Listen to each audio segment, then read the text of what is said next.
Go on.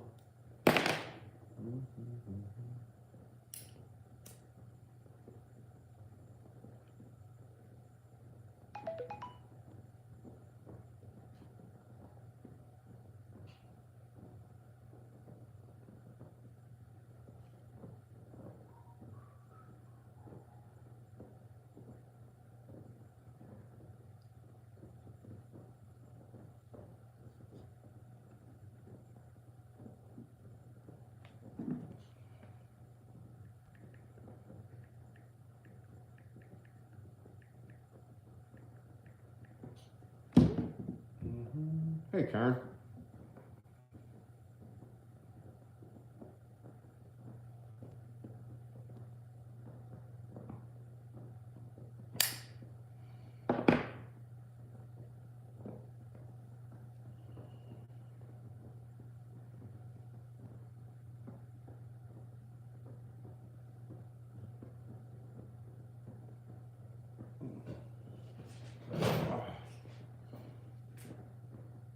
What's going on, Curdy? Just hanging loose today. Really don't have a whole lot going. I gotta go out the door to go to work. Actually, I'm farting around here, and I should have had all this done before I went live. So I don't know why I didn't do it, but I should have. But either way, it is what it is. My apologies.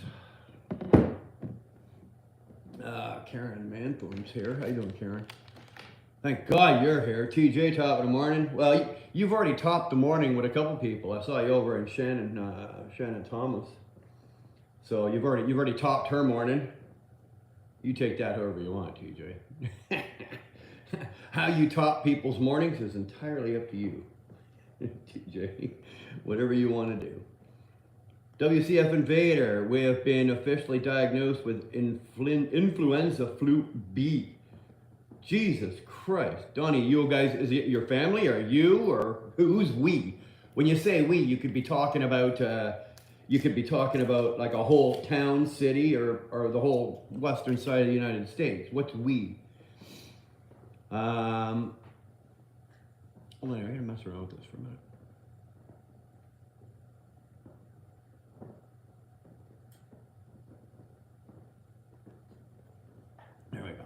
There we go.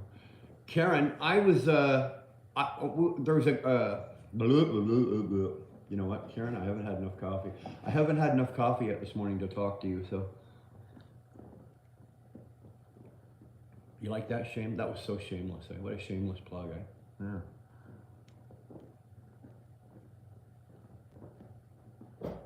Yeah. Yeah. I'm pulling a Shannon Thomas, but I'm plugging myself. The Blue Baron, hi, how you doing, man? Hopefully things are well with you. Thanks for popping in. I don't know what is going on here with my screen. I am doing, let's see here. I'm trying to get it so the chats come up on this screen, and they want to come up briefly, but they do not want to stay. So I'm sitting here like, what the F? Chat viewing options, all right, live chat. All messages are viewable. There, okay, so why are they not staying on the screen? I need a technical consultant. I really do. I need a good technical consultant to solve this problem for me. Anyway, Karen, what I was saying, let's get back to you, okay? What I was saying, Karen, is I was watching Shannon Thomas this morning. Now, I don't know if you're subbed to her, Karen, but definitely it's somebody I want you to go look at. It's, if you don't watch her, she comes into our chat here every once in a while. Not all every once in a while. She's here quite a bit actually. She's a huge supporter of us. And but I don't know if you've ever looked at her channel, and I don't know if you've ever seen her her Sunday morning, like her Sunday morning coffee chat that she does. She just wrapped it up. She just wrapped it up about an hour ago. And it was really good. I mean, it was really, really good. She talks about everything, and she's so interactive, and she's so on the ball, and she's so sharp, and she's so smart, and she's not a bad truck driver either. But I think it would be somebody that I think it would be somebody that you'd really enjoy that Sunday morning coffee chat with Shannon Thomas. Oh, let's see. Diane Bryan, you excited for the solar eclipse April 8th? Give your head a shake. Do I give a crap about a solar eclipse? Hello again to Tolga. You know, it's good to see you, buddy. Thanks for popping in. Thanks for hanging out. I have a death wish. Coffee going on, but it ain't working. Does Canada? Yeah, we do. We moved an hour ahead this morning, or today, or whatever, however the hell you want to do it, TJ. But yeah, we do. I think all of Canada. Not like the U.S. I think there's a couple of states in the U.S. that don't recognize it. I think Arizona is one. I think there's a couple other, but I think all of Canada recognizes it.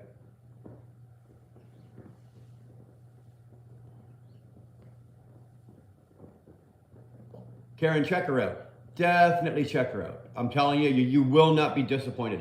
She did about a 3-hour live this morning. Thank you, Tolga. She did about a 3-hour live this morning, and she was on fire. Absolutely fire. Okay, Curtis says Saskatchewan doesn't recognize it. That's why we have Curtis here, ladies and gentlemen. He is the knowing. Well, when Robert's not in the chat, Curtis is the all-knowing, all-seeing keeper of the Google. You know, keeper of the Google. So, I don't know. You guys see that? See that? It just won't, like this side here comes down nicely. This side here, I was doing the Yosemite Sam. What the hell is going on here? It's driving me nuts because I gotta look at it, right? It's driving me crazy. I'm the one that's gotta look at it. You guys gotta look at it too, but I gotta look at it for crying out loud. Thank you, Darb. Everybody, do me a favor, hit the like button. Hit it once, appreciate it.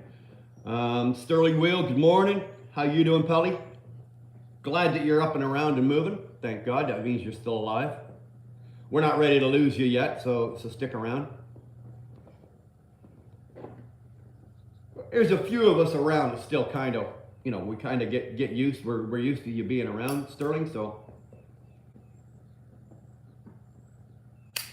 oh.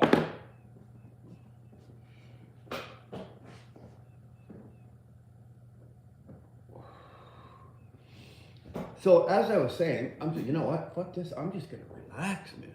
Hold on, let me just move this. I'm gonna throw my feet up. I'm just gonna do this. Oh, I'm just gonna kick it back here today. Fix the beard. I said this is all shit I should have had done before. Sorry, I didn't. Oh well. It's been one of those weekends. You know, it's been one of those weekends. Got home early Saturday morning, yesterday morning. It was a good deal. Got to hang out, just relax, do some family stuff. Ate well. We lost power last night. Only like 1 square kilometer, like the area that I live in, only 1 square kilometer lost power. Like you could go like a kilometer out that either direction and they all had power. Muir, no, I'm not in Toronto. I'm in Canada. I'm about 2.5 hours outside of Toronto. But it was funny. Like I'm okay. We're okay. We have a generator, so we just kick the generator on. Lights come on, heat comes on, blah blah blah blah. But it was really bizarre, and it wasn't doing anything. It wasn't snowing. It wasn't blowing. It wasn't, you know, it wasn't doing fuck all really. So are we, Karen. They're just starting. If I look out that window right there, it's doing it can't make up its mind if it wants to, it can't make up its mind if it wants to rain or if it wants to snow. It's one of those, you know, it's just, but we're under a snow warning tonight. If we get it, we get it. Jesus Christ, guys, it's still March. Right? Like, don't everybody lose their mind and go, oh my God, we're going to get snow. It's still fucking March, you know?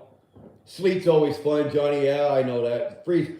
I don't mind the snow, and I don't mind the rain. It's when you got the freezing rain and the road freezes up. That's when it gets a little sporty when you're working, right? When you're driving.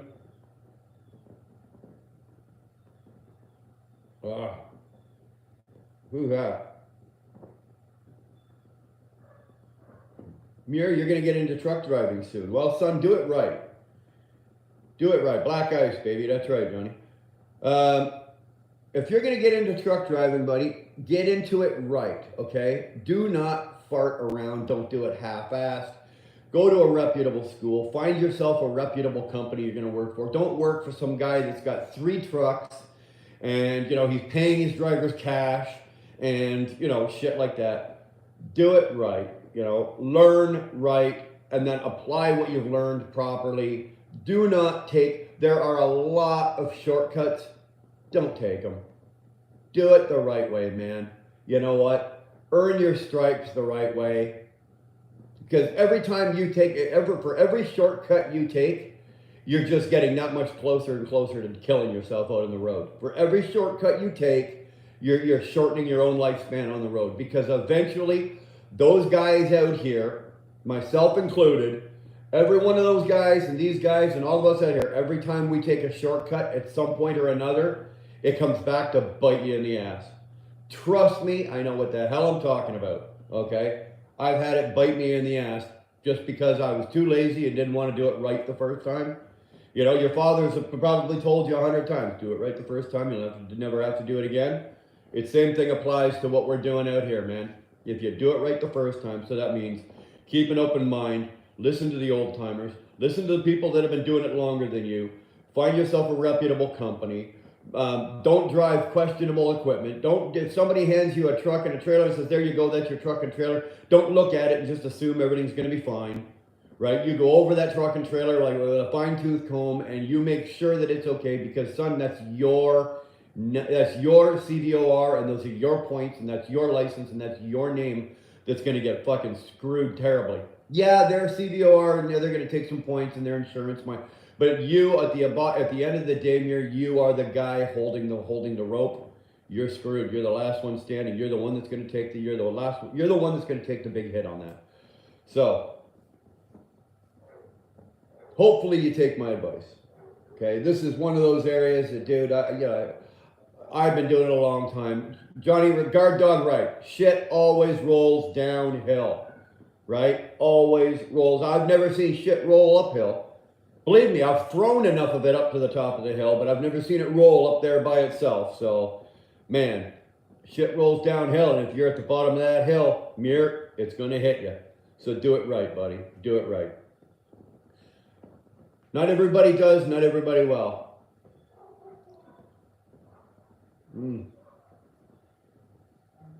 Riding with MC. Tolga, I'm MC's son. Oh.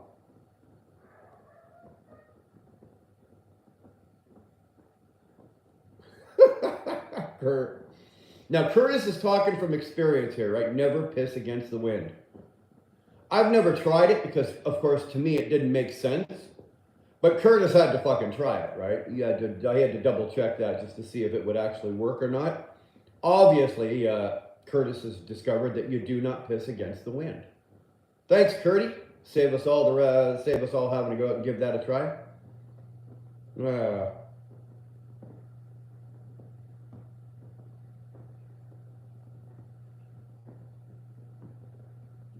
This one here is actually a cheapie. It's an HOH. It's Honduran. It's not an expensive cigar. It's probably, I don't know, $3, $4. If that, it might be, well, you get a pack of 10 of these for $36. So, right now I'm puffing. I'm not breaking out my good ones for this. I take my good ones. I prefer to smoke my better cigars on the road in the humidor. So, but you know what? Just because it's a $3 cigar, I had this argument. Sorry, that was wrong.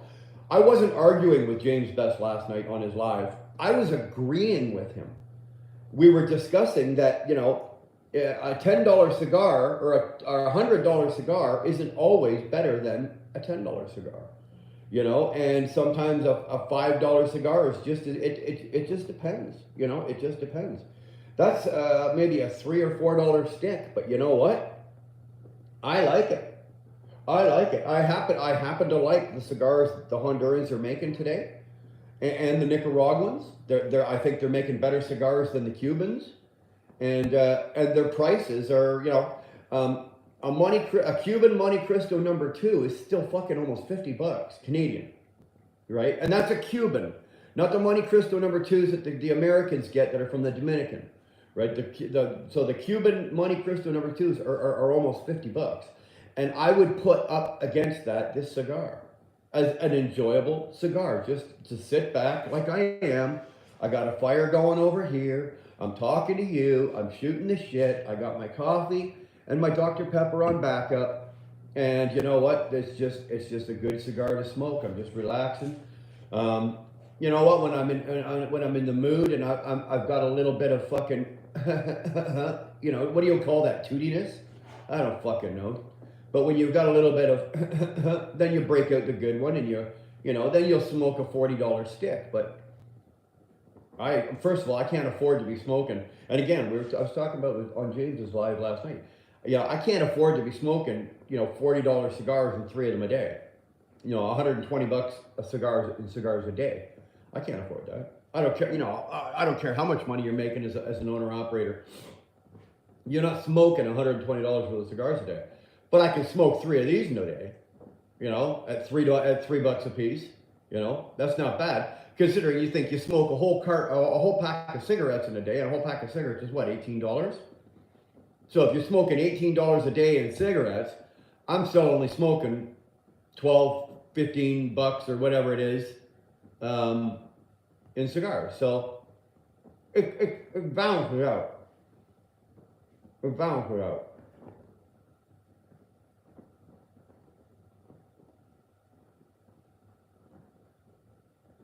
I like these as well. Look at that. Look how even that's burning. Like that is the sign of a very well packed rolled cigar. And you see that stem? You don't worry about those. Okay? You don't worry about those. But that's a sign of a really well packed, well rolled cigar. These are hand rolled. I can balance. Hey, you know what, guard dog? I am here for your entertainment pleasure. You tell the monkey boy what you want him to do, and you know what? We'll make it happen just for you, buddy. Just for you.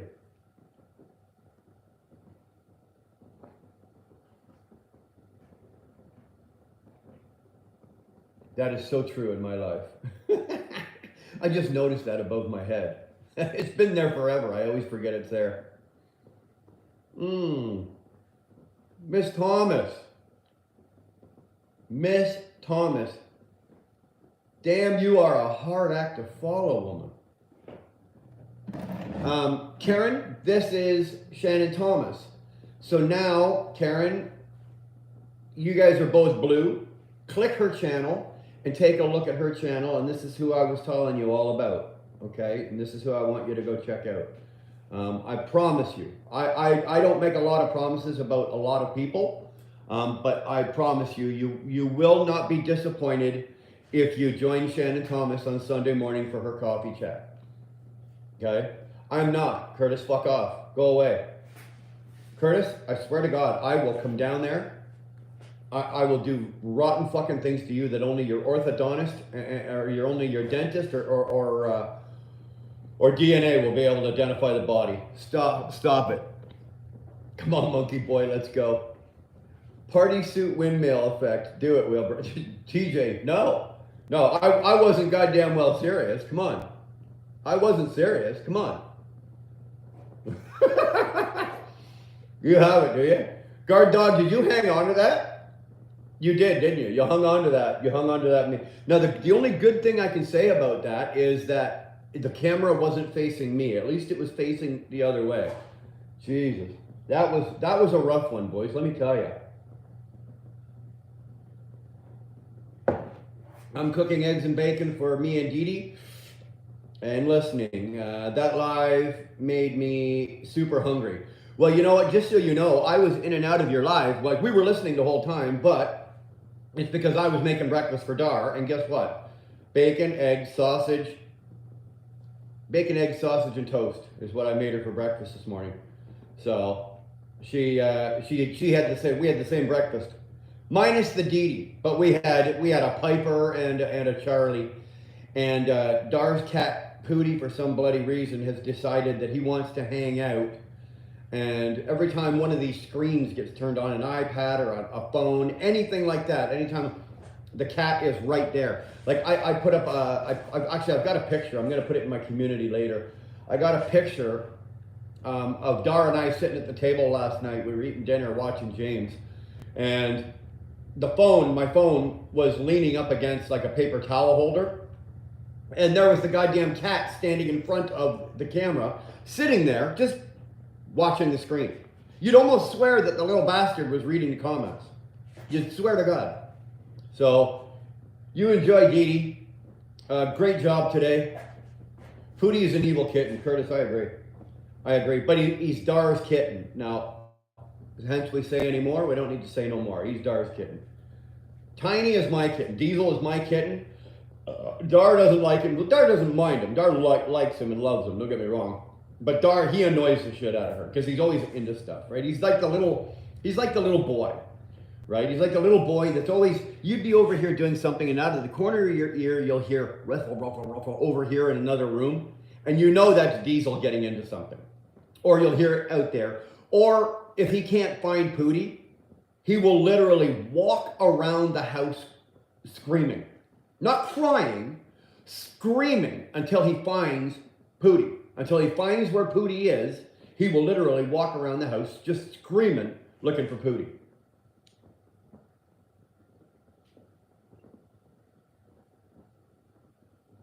Boy, that coffee wasn't as good as I wanted it to be. Let me tell you. Oh, now we'll just get into the Dr. Pepper. I should have just bypassed the coffee altogether. Well, I love Diesel. He's only annoying because he's still a baby. He's so sweet. He is.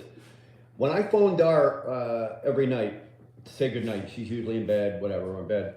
All I can hear is, and I know what the cat is, that cat sits right on her chest, right here, right, while she's laying in bed.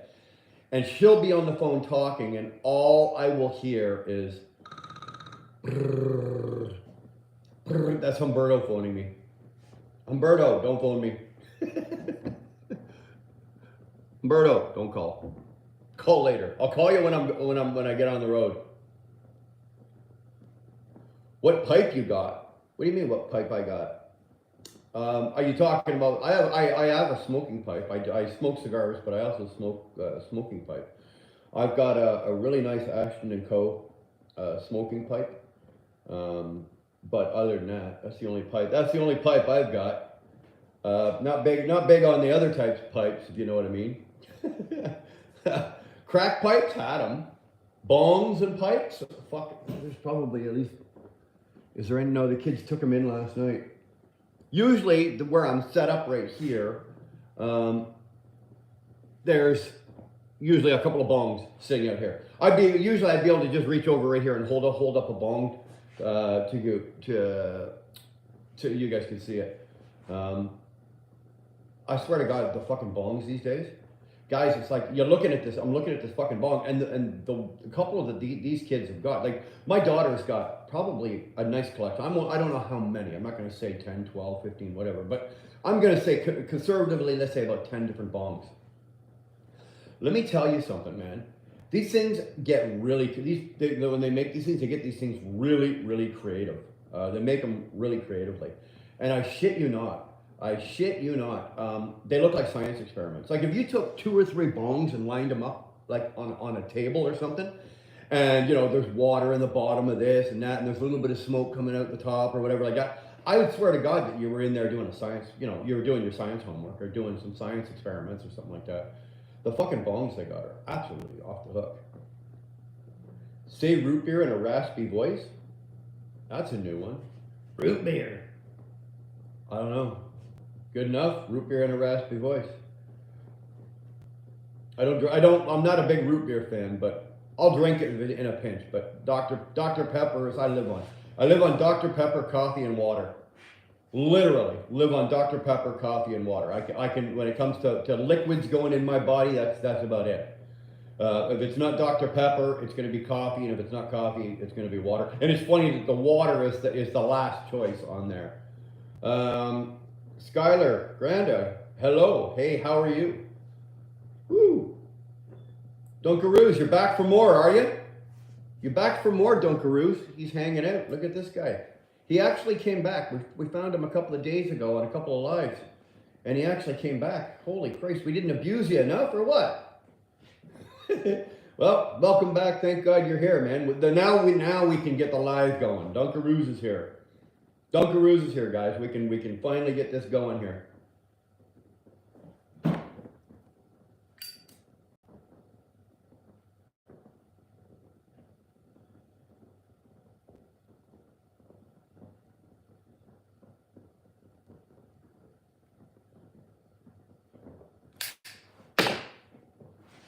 You make for good conversations. Thanks, man. I'll take that as a compliment. I'll take that as a compliment. I've been called a lot of things: boring, stupid, idiot. I've been called a lot of shit, but you know what? Quiet and lack of something to talk about is not one of them. You are Noel Father. You're calling me Santa Claus. Well, son, you don't know who I am. I just might be Santa Claus, and I do this in my spare time with nothing else to do, Meanus. Right? So if I am Santa Claus, you better hit the like button. Matter of fact, now that the gig is up and you've figured out who I really am, and you know, it's the off season, Christmas is over, the elves are working, the reindeer are out fucking eating grass, you know what? You not only have to hit the like button, now you got to hit the subscribe button, okay? You need to subscribe to the channel because you discovered that Santa's in disguise as a truck driver. 306, one night a week, or one night a year, I run around in Santa and deliver presents. 364 other days of the year, I'm driving around in an 18-wheel truck delivering presents. Either way, I'm Santa Claus, right? I'm Santa Claus and my reindeer for one night, or I'm Santa Claus and my 18-wheeler the rest of the year delivering. Brian's too skinny to be Santa Claus. Well, I'll give you that. But you know what? Even Santa went on DDP yoga. And he thinned out. Now he has to run around with a pillow in his belly. Craig Hall, how are you, man? How the hell are you, brother? Good to see you. Thanks for stopping in, man. I have a small bottle of real natural Vermont maple syrup. Wow, Shannon, I bet you it's going to be really good. It will probably be real good. But the last time I was up here, never cracked it. Today is going to be the day. Try out on my tiny griddle. I bet you it's very good. Especially because the land, let's just say the land mass or the portion of land where you are in Vermont is attached to Quebec, same soil. And Quebec, not just northern Quebec, but Quebec and Ontario are the two biggest maple syrup producing provinces, mostly actually Quebec. So what you are getting, you're not getting Vermont maple syrup. You're actually getting Canadian grade A Quebec maple syrup that's been piped under the border and underground, and it's popping up in the Vermont trees. That's what that is. But that is Canadian, don't kid yourself, that is Canadian maple syrup. And I stand behind the Canadian maple syrup. And I'm Wheel Burner Express, and I endorse this message. Curtis, Brian is too skinny for Santa. Well, you never know. Disclaimer, yes, I cheated on my Actually, if it's all natural and it's good maple syrup like you're talking about, you're probably not cheating too bad. It's gonna be sweet. I tell you that. It's gonna be sweet. Not as sweet as say like Dar and you, but it's gonna be sweet, but it's gonna be really good. Eric K, what up, bro? When are you getting your dentures in? Dude, I'm waiting. Listen, this is what happens, right?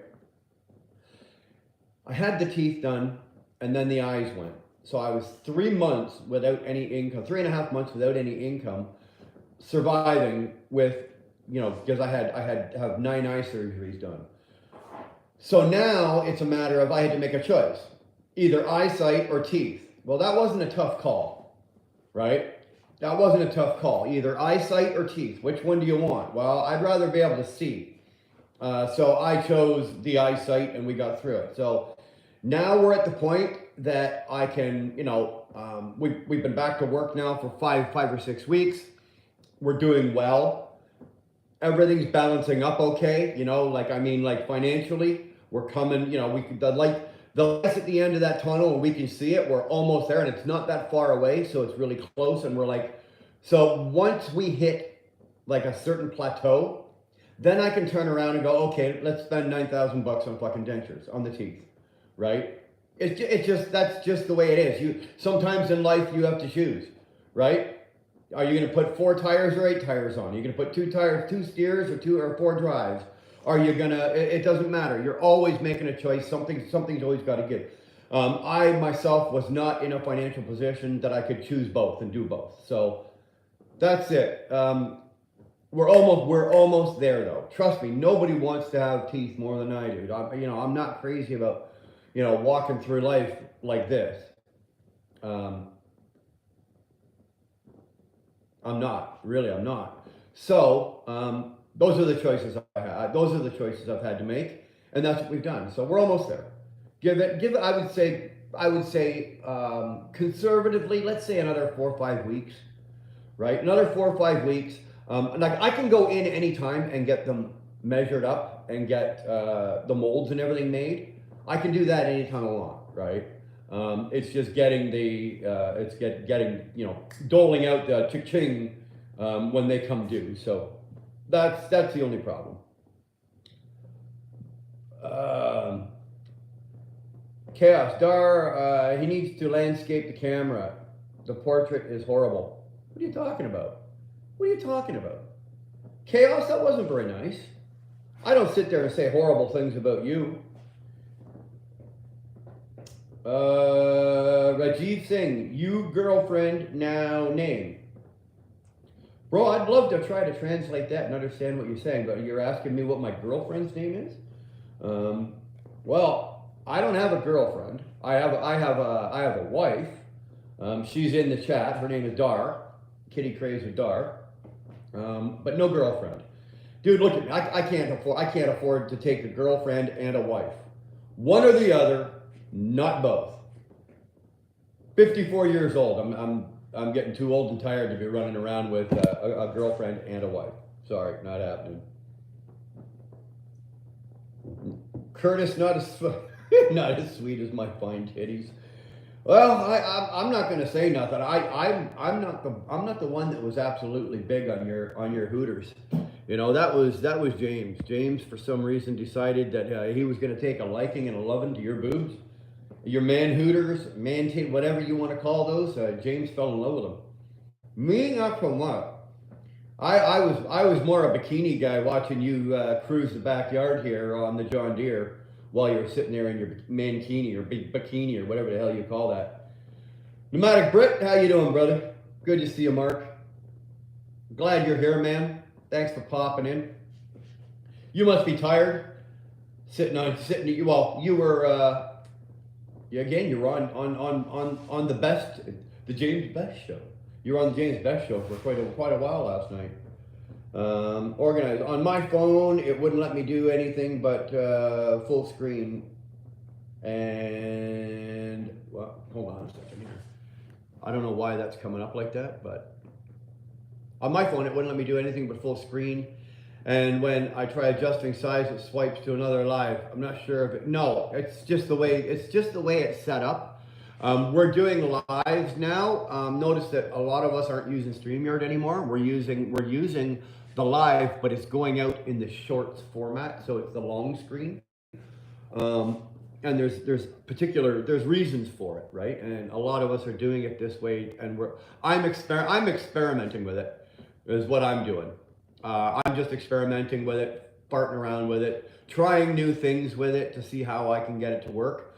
So I'm not in a position to give anything why other people are doing it. I'm just trying some things with my channel. We are basically, everybody knows. Hey, 24, how are you, man?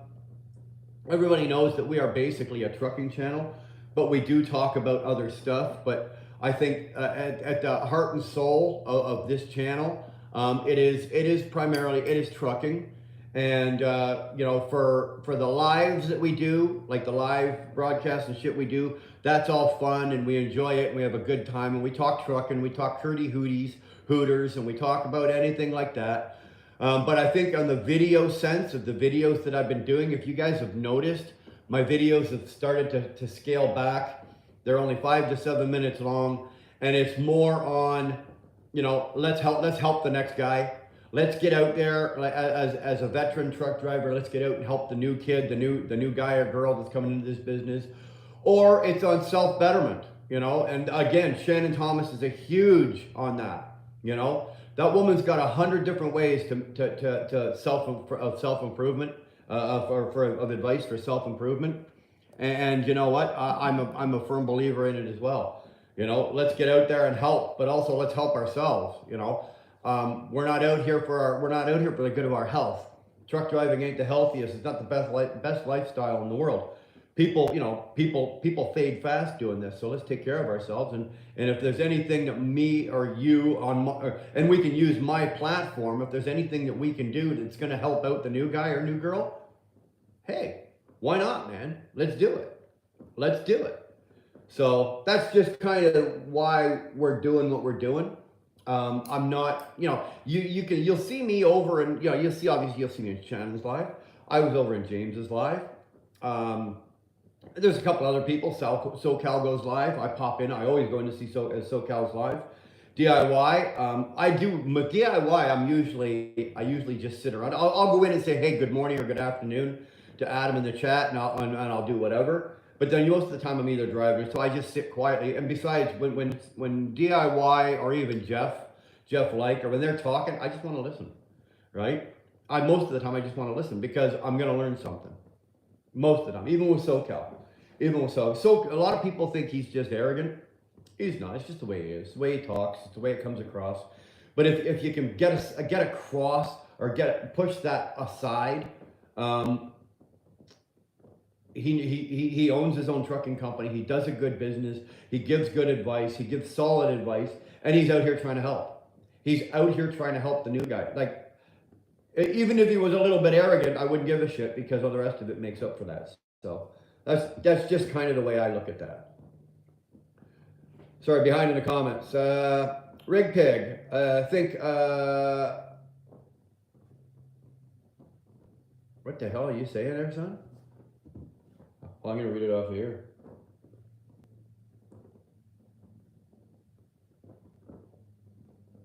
Yeah, think about it. Several months for your. Yeah, well, my mouth is healed. My mouth is fully healed. I don't have to worry about that. I have no pain in my mouth. Everything's healed up. Everything's good like that. Greetings from Turkey, Nisa Saint 4RR. Welcome from Turkey. Okay, thanks. Escrows, hey brother. SoCal is very knowledgeable in the trucking industry.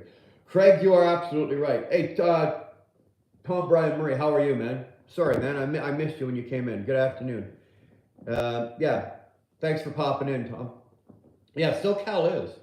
If you think about it, just go over, what SoCal does in the business that he's in. He's got flatbeds, he's got RGNs, he's got, double drops. He's in the business of doing a lot of different things. Every time he's one of the only guys I know that he'll go to the auction and buy a truck and he'll do it live, right? Just watch you guys. He'll take us through the process.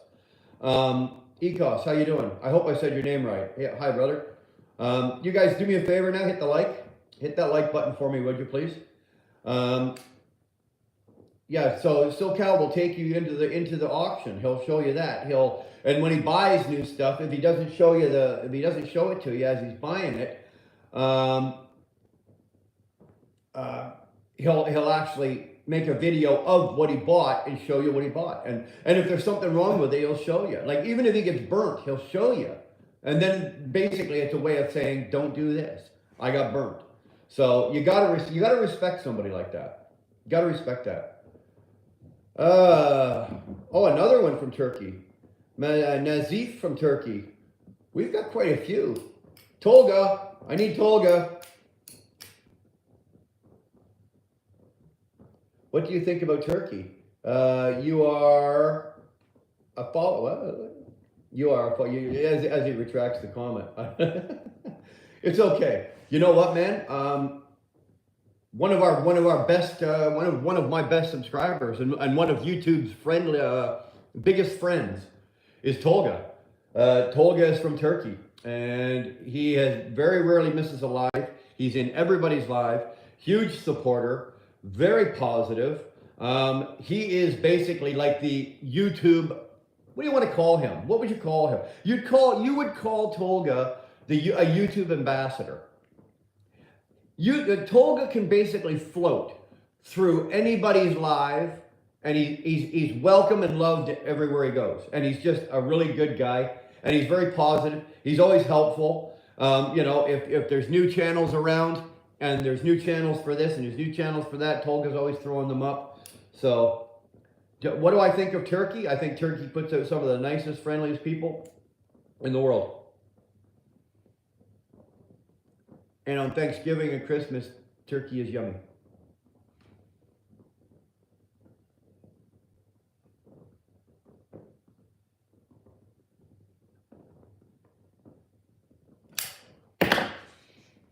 Everything you just said describes Narc. You think so, Narc? Or you think so, Rodney? Or you think so, Narc? Or whoever you are. Well, I can honestly say there's people out there that would describe Narc differently. But you know what, Rodney? If that's your sight, if that's what your vision shows you when you look at Narc, that's entirely up to you, man. How you see him and how he's portrayed in your eyes, up to you. 100% up to you. Some other people in the world, maybe not so much.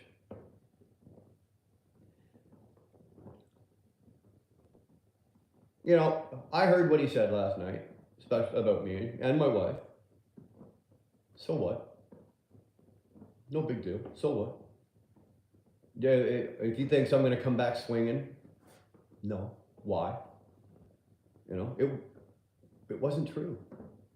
It wasn't true. None of it was true. I don't have to defend something or defend myself from something that isn't true. What do I give a shit?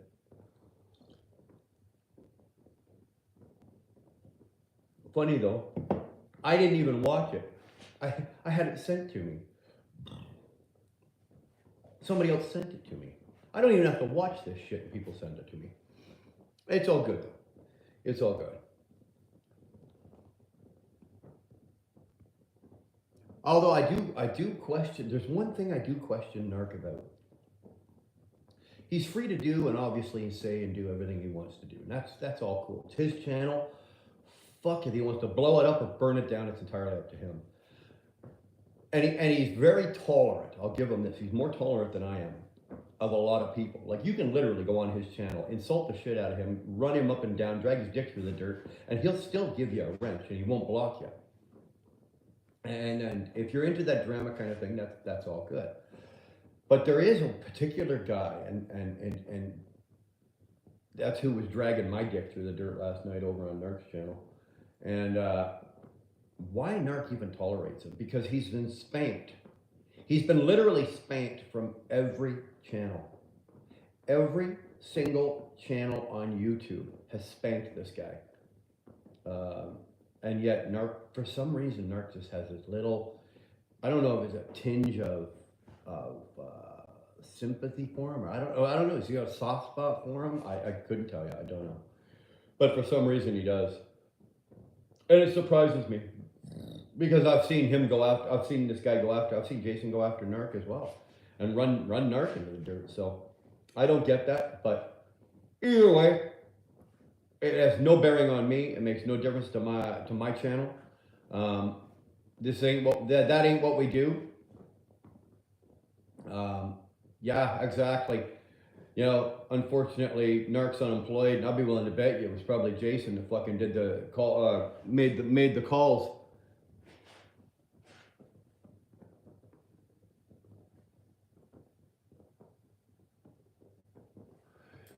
But like I said, whatever. That is not what we do here. That's not what I'm all about. You know, a couple of years ago, I used to like floating around and playing with this and this. It's not. You know what? This is what I'd rather do. I'd rather sit here and do this with you guys, or do videos that are helpful, or sit on the phone and talk to people. You know, this kind of shit is way better than sitting there, you know, saying bullshit about lies about other people and their wives and their children and their families and their, you know, and their YouTube channels. And it's not necessary. And I'm not a big advocate of it. I'm not a big fan of it or a big friend of it. Now, I do have some friends in YouTube that do that participate in it and have a good time with it, and they're still my friend. It makes no difference, but I don't get drawn into it. Now, does that mean that every once in a while I'll be sitting there bored and somebody will go live and I won't just, you know, I won't just sit in the background and watch? Sure, once in a while. But I'm not, if I'm watching you, it's because I'm subbed to you. I won't give anybody a sub that I won't like. Like if Narc is going live on one of his channels, I don't know how many he's got now or what he's got left, but if he's not live, I wouldn't know. I'm not subbed to anything of his or any of those people, any of the people that follow him that have channels. I'm not subscribed to any of them either. So that's why, like, if they say anybody says anything about me, I don't know. I wouldn't know. The only way I know is if somebody sends me a clip or somebody, you know, texts me and says, oh, this or that, or sends me, like I said, sends me a fucking email with this or that. That's the only way that I would know, because I'm not subscribing. I'm not giving somebody one of a sub for me, you know, which is basically showing my support for you being a dick. I'm not doing that. If I'm subbed to your channel, it's because you offer something that maybe I want to watch. You know, there's something there that I want to see, or you've got something that maybe I can build on. You know,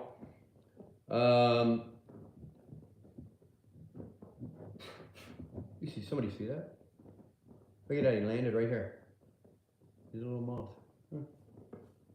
That's how warm it is up here. The moths and my truck windshield has bug splatter on it. I watch reruns of Another World. That's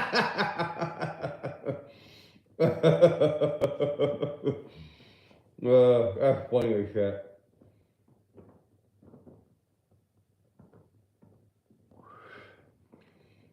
You know what they say? It's pretty lonely. It's pretty lonely at the bottom.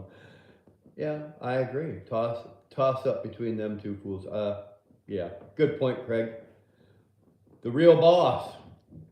How the hell are you? Look at that, the real boss. The real boss is here, guys. I can go. Guard dog, what did I miss? Well, where were you? You didn't even tell us you were leaving there, dog. You didn't even tell us you were leaving. Next time tell us you're leaving, eh? Make sure. Recycled Hooligan. Brother, good to see you. Mind you, I've already seen you today. I've seen you floating around, walking through. Who were you? You were in Shannon's? Yeah, it wasn't bad. What's going on, James? Just talking about you. Your ears must have been burning. It was funny as hell, okay? So Dar and I went to bed and you were live. Then we wake up and you're still live, but the chair, well, let's just say your chair, actually you weren't there. You had a bunch of, I think, Trucker Gal was in, Britt was in, fuck, I don't know, a couple others, but you were gone. You were gone. So I guess everybody signed out, and then your chair took over the show. Did a fucking good job. Give that chair a raise, James. Your chair is just fucking... Your chair can still hold 40 people in a live. Good for you. Good for your fucking chair. So then I guess Dar and I just happened... I just happened to wake up, or I just happened to come out of it. Right at the moment, all we see is you stagger in from the side, right? And it's like, you're doing this, and you sit down, and you fix your fucking hair. What idiot, after fucking passing out in a drunken fucking stupor, gets up, sits down in a chair, looks at the camera, and then fixes his hair? James does. Fixes his hair, and looks in the camera and goes, all right, bye. Click. Turns it off. I mean, dude... you know, some people do intros. Your exit is the best. Nobody knows how to fucking get out of a show like you do, bro. And your exit, your outro, boop, you nailed it. you nailed it. I'm telling you, brother. I don't know. Did you make it upstairs to bed, or did you just go back onto the couch? Hey? You gotta look good even when you're passed out, right? Oh, fuck. You gotta look good even when you're passed out, brother. Yeah, I know, Craig? Yeah. You made it up one floor. You couldn't go any further, right? The old fucking legs went, okay, top of the stairs, that's it, bitch, you're done. Dude, I'd love to be a fly on a wall at your place sometime. I really would. Holy fuck, that's fucking beautiful. That is. Ruffy, hi, how the hell are you? Ruffy, good to see you. I could entertain myself all day long with that. How do you say that? Buse? That's not bus, it's Buse? P-O-K, I don't know. Wow.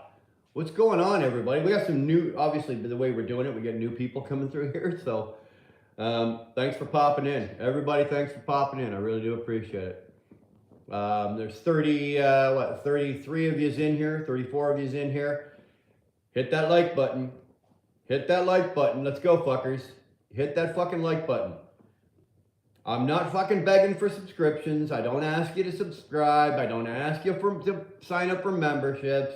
None of that shit. What do you say, Kurt? I don't ask for none of that. But if you're going to come in, you're going to poke your head around, you're going to take a look around, you want to say talk in the chat, I at least ask you to take a look through the channel. If there's something else you want to see, you know, whatever, you got something you want to say, but at least do me a favor and hit the fucking like button, right? Just hit the like button.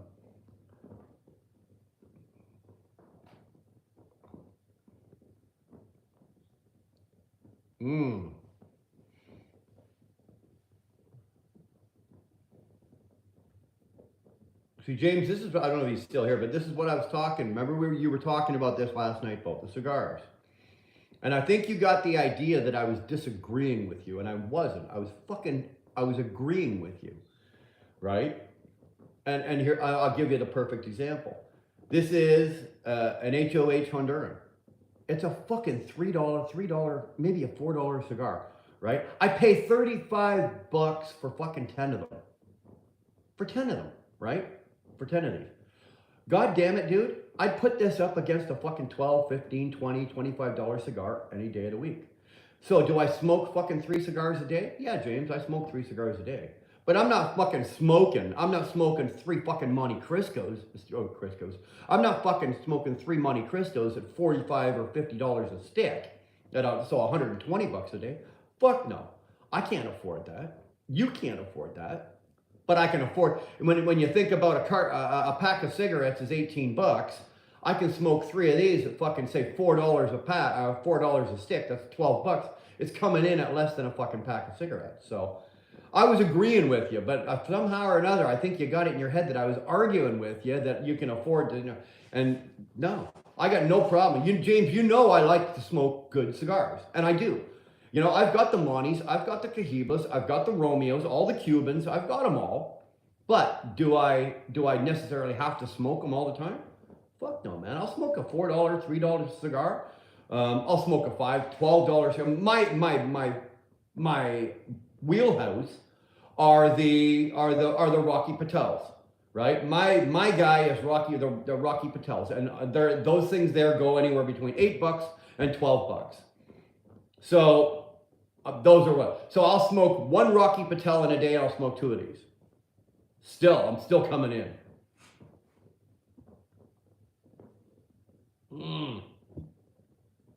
And that's just that's a damn good smoke. It really is. It was a full size, so it was a full length, and it's already had 3 flavor changes going through this. Like that is a nice cigar. The only thing I don't like about them is because I smoke my cigars like right down to that, right? Right down to that is where I smoke my cigars, and it gets fucking downright raunchy, absolutely raunchy. Whereas a good, like a cleaner cigar, you can smoke right down to your fucking mustache hair is gone. Ashton is your favorite. I love Ashtons. And believe it or not, they're fairly priced. They're not, well, at least up here there. I don't know what you guys are paying for them down there, but There's 2 or 3 different blends from Acton that won't break the bank for me. I like them. Who are, boy?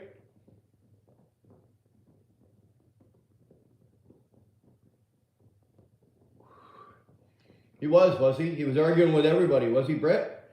You know what? He gets into, you know, let's turn this into the analyze James Best mindset mood. No, let's not. He just gets it, and he gets into, and all it takes is one person to trip him, right? All it takes is one person to fucking trip him, and everything will be going. The train's going down the track. Everything's good. Everything's good. Somebody will say something, and fucking train goes that way, right? And then he'll argue with everybody and anybody under the sun. Although, you know what, for me, it's entertaining as shit. You know, I'll send him a text message the next day going, did you really fucking say this? Trolls are coming in full force now, hey, Craig. Hey, that's what I got you guys here for. That's what I got you guys here for. You know, the trolls are here, whatever. I see that there's a lot of shit being, you know, timed out and people are being taken care of. The trolls, you guys are welcome to come in. Anybody's welcome to come in here. The minute you open your mouth and you say something that's inappropriate, sexist, racist, anything like that, you will be taken, you know, as proof. The moderators will take care of you. Bro, who are you? Omar, believe me, I am nobody special, but my name is Brian. My channel is the Wheel Burner Express. I'm a Canadian truck driver. I'm a 33-year veteran of over-the-road trucking. I'm an owner-operator. But more importantly than that, I'm a husband to a good woman, and I'm a father of 6 daughters. And that's who I am. And everything else in between, there's a whole lot of other stuff in between. But who I am is defined. Who I am is not defined of what I do. As a career and a driver, but who I am is defined by me and how I am with my family. And so actually, all right, guard dog, I'm out. You got me. I'm a Chippendales dancer. Okay, I do this as a side hustle, trying to get actual, you know, doing gay porn, stuff like that. So that's kind of what I'm doing. But to get back to you, Omar, that's what I do. All right. What I do is drive a truck, and I operate a small business, and I do it the best that I can, to the best of my ability. Only doing what I've been taught and what I know works because I've done it. And you know what? I come home every weekend. Now it's every weekend. I come home to the love of a good woman and some great kids and some great in-laws and some great animals and a beautiful home. And we've done it. My wife and I have done this as a concerted, made a concerted effort as a couple. We've done this as a couple. I don't take credit for all of this. My wife Darlene is just as responsible for this, if not even more, because for all these years, basically I've run the business and I've done the driving, but she's done the work. She's done the heavy lifting. She raised the kids, took care of the house, all that kind of shit, and runs her own business. She's run several of her own businesses successfully. Wheel burner is kind of a big deal too. Well, you know, I can't get too fucking big. The real big deal is still in the chat. And when he goes and passes out again, then I can start talking shit and I can be the big deal. But as long as Best is in here, all right, he's the big deal. We all know Mr. Best. But you know what? Fuck, he ain't gonna stick around too fucking long. He's got shit he's got to do. So as soon as he's gone, we can run his dick into the dirt in a bit, and then I can be the big deal again, right? You are due for a nap, eh? Well, get on it there, son. What are you waiting for? Oh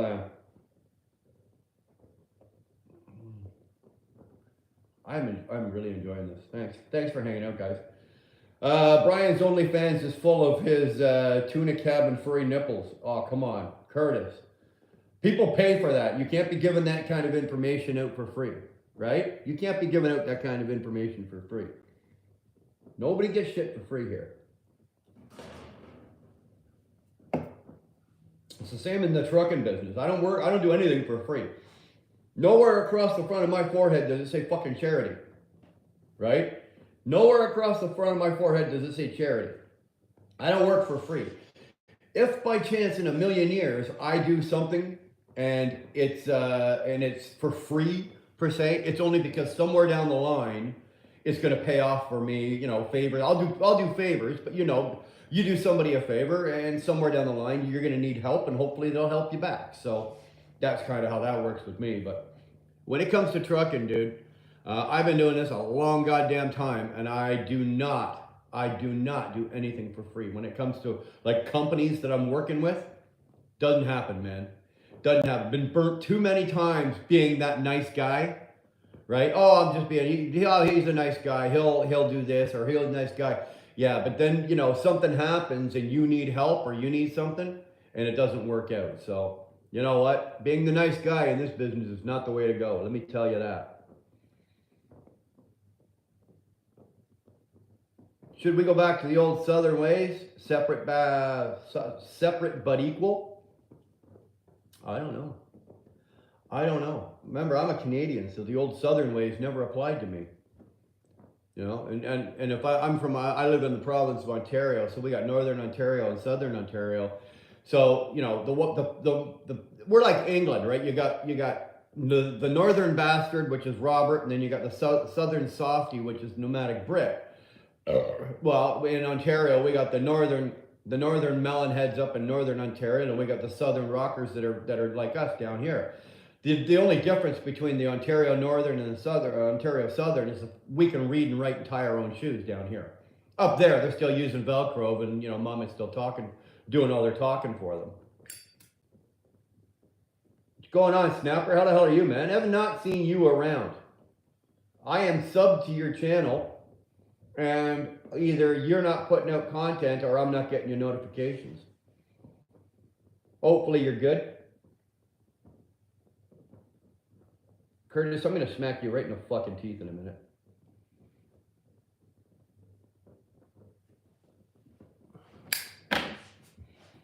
Don't make me start taking away your wrench again, Curdy.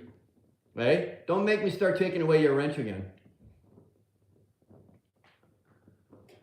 My OnlyFans has feet pics. That's CK $6 so 6. What brand of cigar? This is just a cheap HOH Honduran.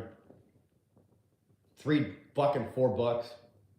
But I'm really digging it for some reason. I'm really loving this cigar. I bought a 10-pack of them, and I just thought I'd try them out. You know, you can't smoke $40 cigars all the time, right? You can't smoke Monte Cristos, Rocky Patels, Alec Bradleys, you know, Cohibas, Romeos. You can't smoke all that shit all the time. I can't financially hold that.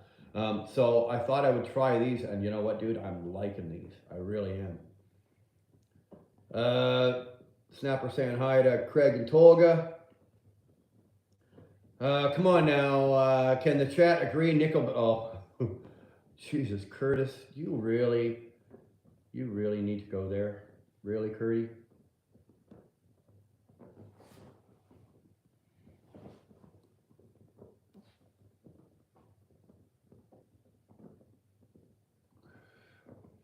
Not a bad stick, though. It's really not a bad stick, I'll be honest with you.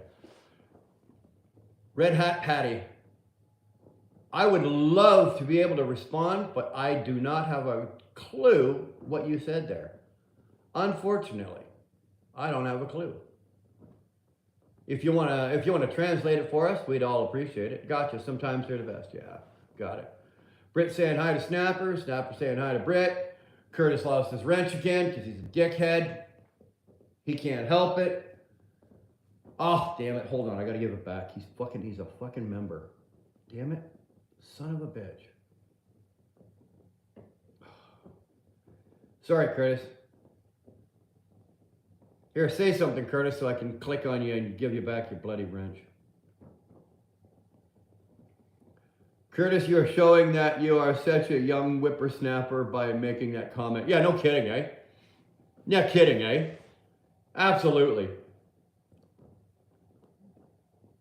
He tried to tell us, Craig, he tried to tell us the other day, okay, that Nickelback is the shit because they've sold just over 50 million albums. And I simply went, big fucking deal. AC/DC's Back in Black alone sold 52 million, one album.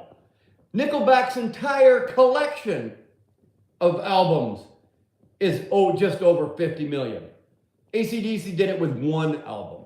Never mind the 13 other fucking albums that have all sold millions. So take your Nickelback and take a hike.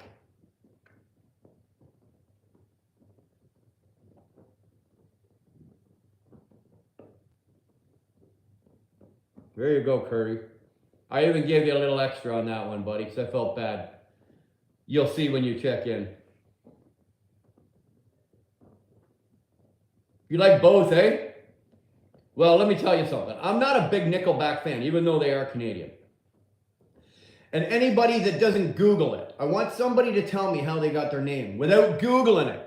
Now, I know I'm going to say without Googling it, but you guys are all going to Google it anyway. How did Nickelback get their name?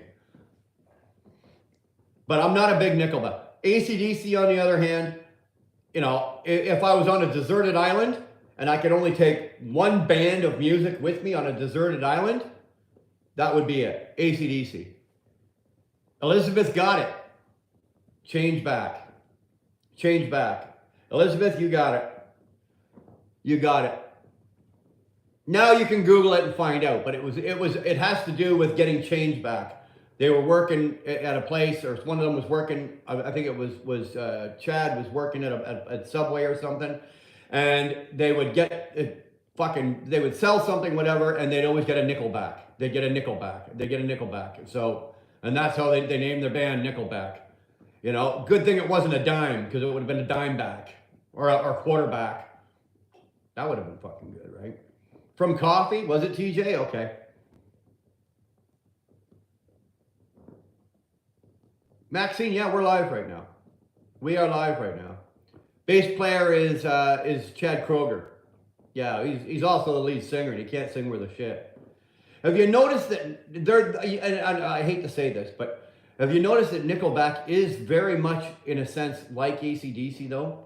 They have a very distinct guitar sound and musical style, and it'll, like, you know, it's Nickelback from the first note. Same with AC/DC. When Angus Young hits or Brian Johnson opens his mouth to sing, you know it's AC/DC.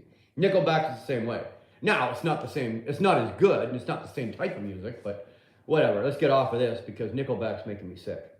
Maxine wants to ask a question. She wants some advice. Can I have some advice? Well, Maxine, you go ahead and ask it. If I can help you, then I will. If I know the answer. If I don't know the answer, chances are somebody in the chat just might. Behind you? What about behind me? What's wrong behind me? What's wrong with...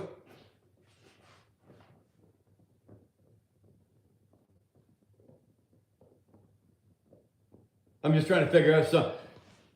Kelly's telling me behind you. Well, I know, Kelly, you're not behind me. Kelly, that's not you, Kelly. I guarantee goddamn to you, that's not you.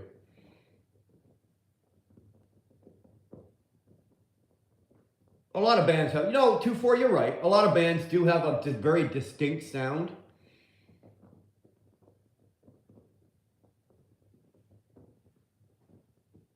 But you know what? Nickelback is one that's very, and so is AC/DC. I see something. You see something behind me, Kelly? Well, when you see it, and it's ready to jump out again, let me know, would you? Maxine, my friend is super rude and toxic, and she says if I leave her, then she'll what's that? She'll blackmail you? She'll blackmail me. How bad is, what has she got on you? Well, hold on, that's not even fucking fair to say. That's blackmail is blackmail. That's wrong, first of all.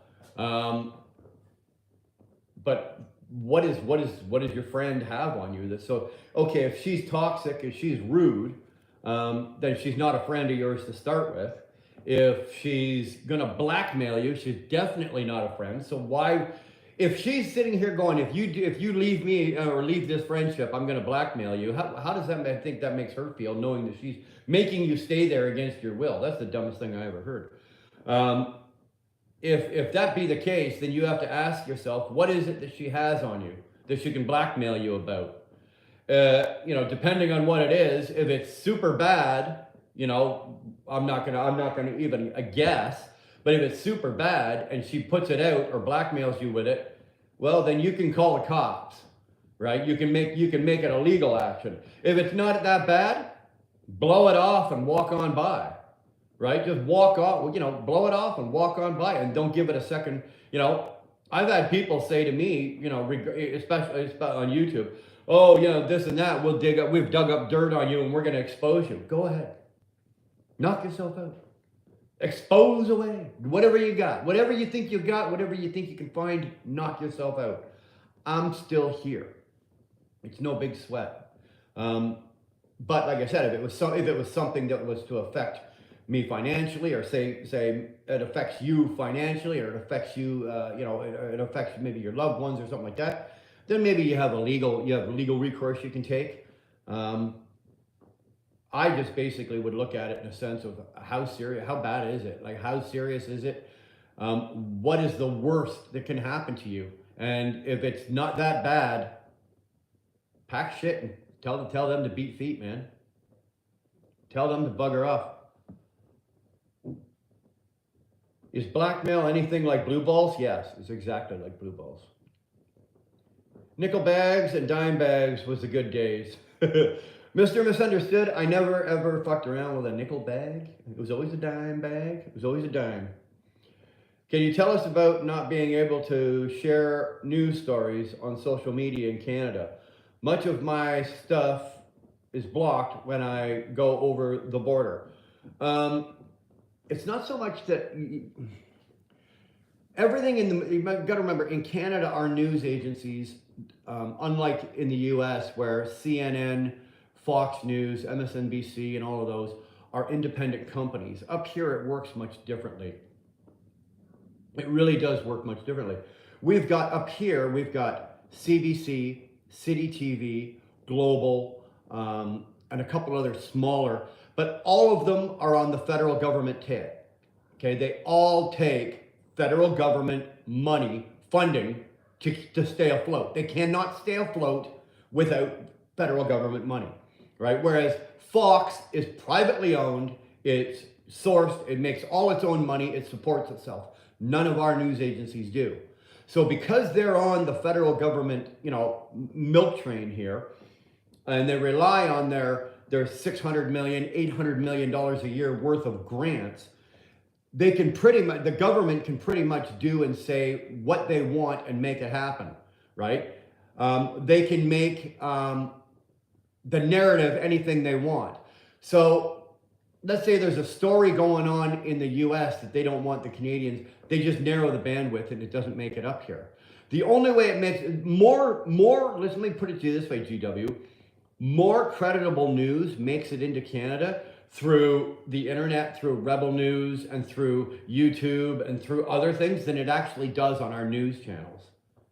Okay? And that is strictly because the government up here, the Liberal government has like a noose around them. And you don't do what we want, you don't get your funding. And then all of a sudden, the president of Global, who makes, 100 million a year, go figure. He makes 100 million a year. All of a sudden he starts losing his shit because, the channel's going to fail. So, that's why they have a very tight, they have a very tight grip on what makes it out of Canada. But more importantly, they have a much tighter grip on what makes it back in. They really do. They don't want, the Liberals up here, which is the same as your Democrats in the States, the Liberals up here do not want the Canadian people to know what's going on in other countries. They just don't want them to know. They don't want to know the uprisings, the people that are fighting back, the way that people are fighting back. They don't want, all our Prime Minister ever seems to tell us is This is what the Canadian people want, and we're here to give it to you. Well, look around you, right? In Canada, we've got the highest inflation rate in the world. We've got the second highest GDP in the world. We've got the highest interest rates in the world. We used to be number one in standard of living in the country that everybody wanted to live in. We're like number fucking 207 right now, you know, after fucking Panama. So it really is. That's what our government's done. But if you look at the bandwidth, what's getting out there is our government telling our country, everything's fine. You guys are great. Everything's wonderful. And it's not. It's not.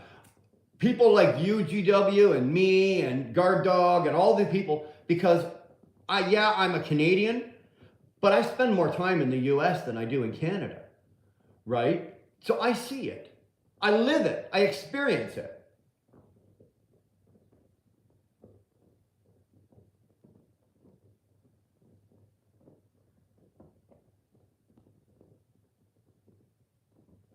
You know, the biggest thing in the world, GW, for the trucking movement was that convoy in Ottawa.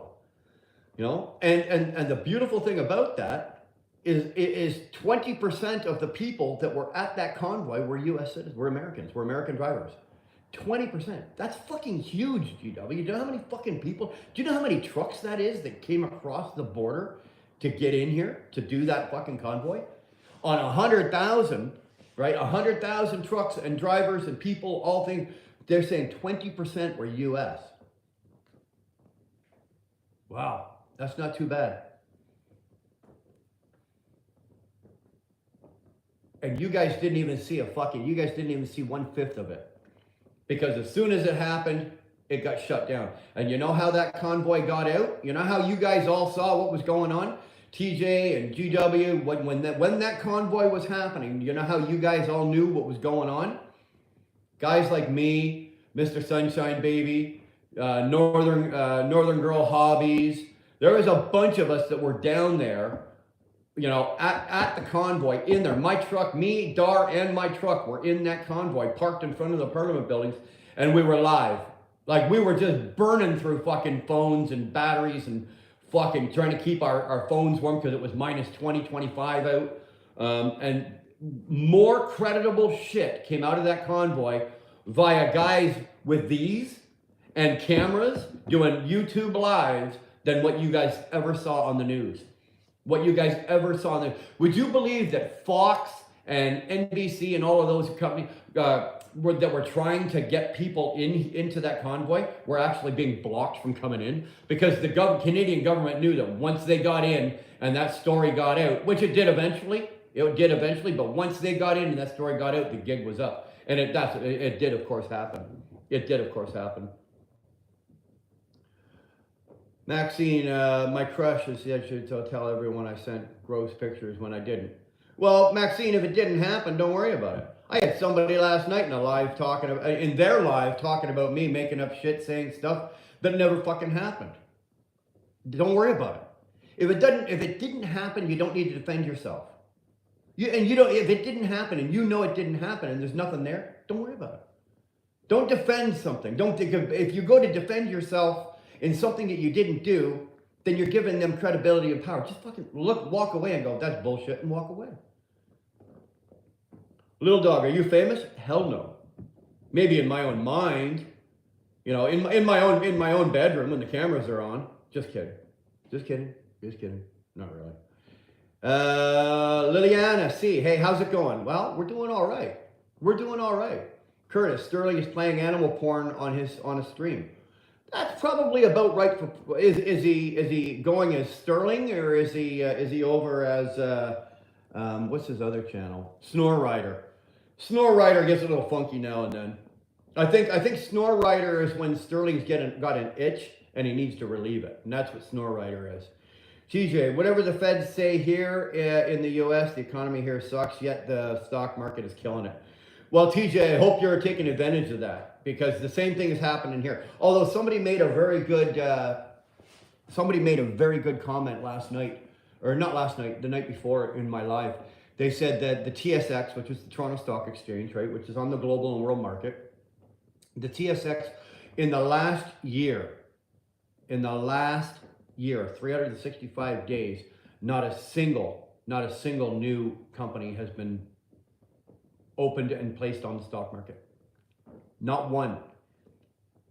Now tell me, TJ, if that doesn't set off an alarm bell, right? And yet the markets are killing right now. Right now it's a player's market on the stock market. You probably know that. You're probably fucking playing, and you're probably doing well. Spider-Man, barrel wrap twins get supplies, get a Lamborghini if you rap battle. Not a chance in hell. You will not ever hear me rap. Look at me. Do I look like I rap? No. Hello, I'm new to your channel. A86. Well, thanks for coming in, man. I appreciate that. Like I said, take a look around. Go through the lives. Go through some of the videos. Go check out our community. See what we're all about. There's no bells or whistles. There's nothing fancy. I speak my mind.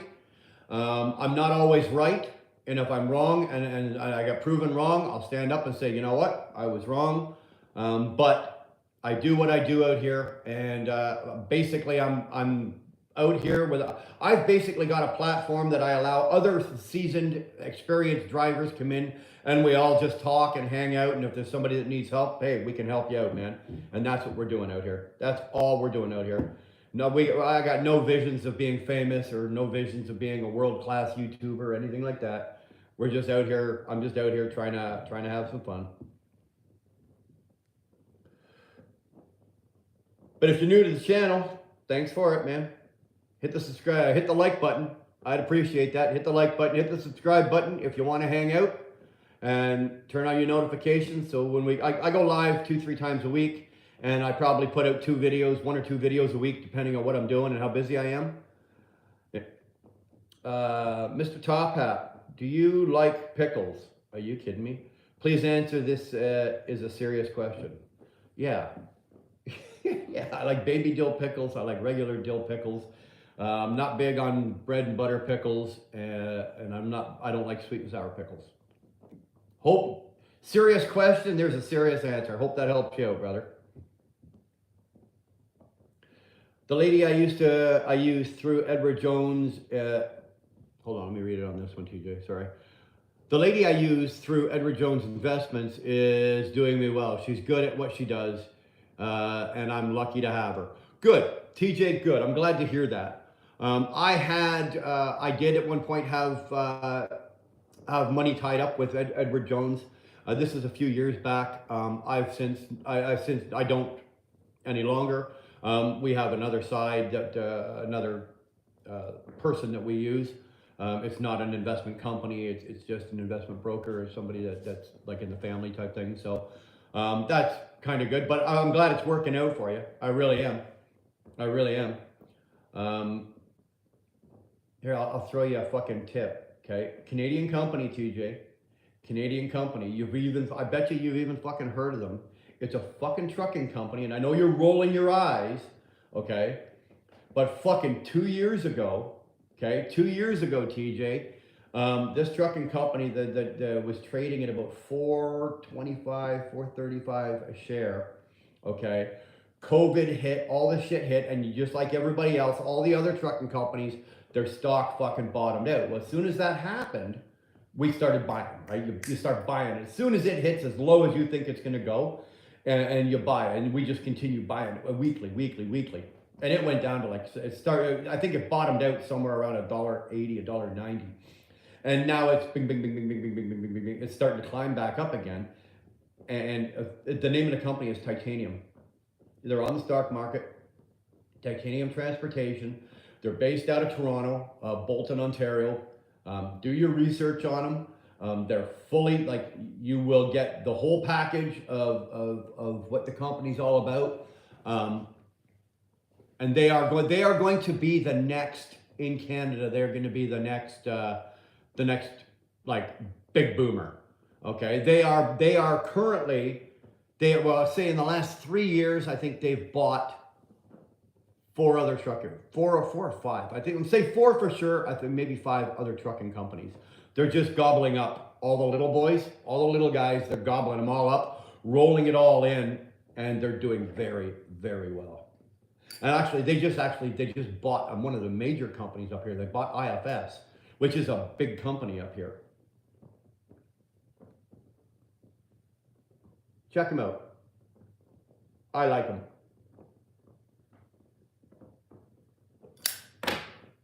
Put it this way, TJ. If I ever leave where I'm working right now, I'll be driving for them. Right? They've got a yard fucking 15 minutes from my house here, down the street. 15 minutes down in Napanee, 20 minutes down in Napanee. They got a yard there, and then their main headquarters, their main office is in Toronto. And if I ever left here, that's where I would be going. I'm actually, these days here, I steer everybody. You know, if you're an owner operator and you're looking for a good gig, or even as a company driver and you're looking for a good gig, Titanium's where you go. Titanium's where you go. They're driving all brand new equipment. They're either going to put you in a brand new Pete or a brand new Volvo. I think they've got Pete's and Volvos right now. So they're either going to put you in a new Pete, like the 579 Pete, or they're going to put you in the new 760 Volvo. And they're all loaded out. They're all well.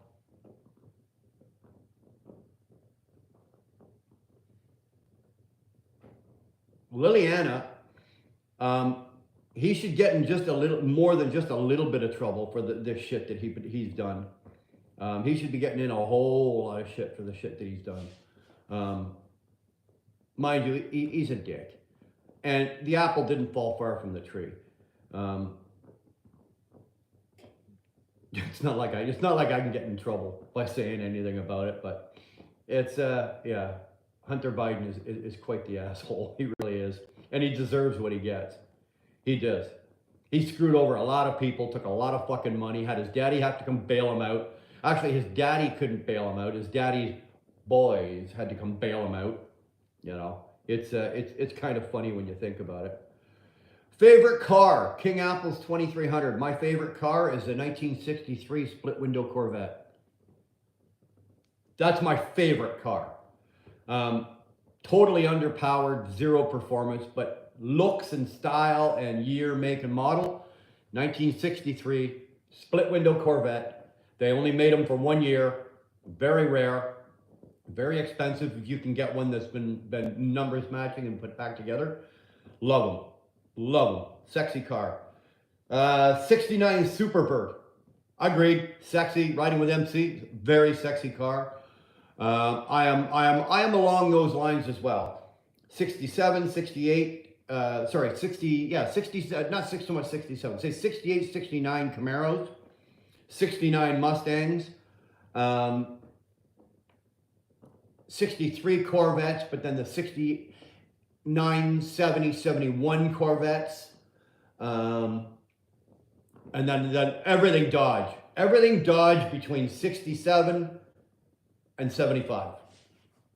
Those are my cars. Like if I won the lottery and I built a massive barn and I was going to fill it with cars, that's what's going in them. That is what's going in them. All of those cars.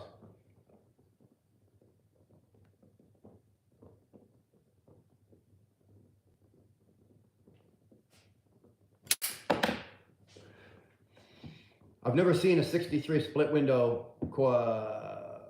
Corvette in a 69 Chevelle SS fan or a 69 GTO. TJ love them. Like all along those whole lines. Any of the car brands, and I'm not talking like fucking Fiats or anything like that, but I'm talking about when you're talking about the big four, right? You've got the big four. Anything, you know. Well, I actually got to go back into the 50s because I don't care what anybody says. I really don't care what anybody says, but the 57 Chevy Bel Air, come on, TJ, give it to me. Give it to me. I wouldn't give a fuck if it was painted pink or if it was baby blue or whatever. You hand me the keys to a 57 Chevy Bel Air, I'm driving it. I would own it, no problem whatsoever. But once we get out of the 50s into the 60s, then I'm 65 all the way up. Let's go 65 to 75. Those 10 years, right? All the Chargers, right? Love them. GTO, Super, all of that whole line there, the same body styles and all that, but all of those, gorgeous cars. You like the 57 Nomad? You know what? I'll be honest, Curtis, I can't picture a 57 Nomad. I know most of them, man. Sorry, I'm drawing a blank here. Oh yeah, Bel Air from 1957. Hell yeah. Oh Jesus, yeah. Hell yeah. Gorgeous cars. Absolute tank. Absolute tank. That's the other thing about those cars, eh? You know, you could get into a car wreck and both of you would be having to fucking, shine the bump out of your bumper. $2.37 right now. Just checked. Okay. Thanks, car. Now, for new cars. Actually, not even new cars, because I'd even still go. I'd want the 86 and 87 Grand Nationals. Either one of those. I want the 86 for sure. 87, maybe not, but I want the 86 Grand Nationals. And then after that, out of all the new cars, I'm still a Dodge guy, right? I really am. I'm still a fucking Dodge guy. Mr. Beach, how the hell are you? Good to see you. Thanks for popping in.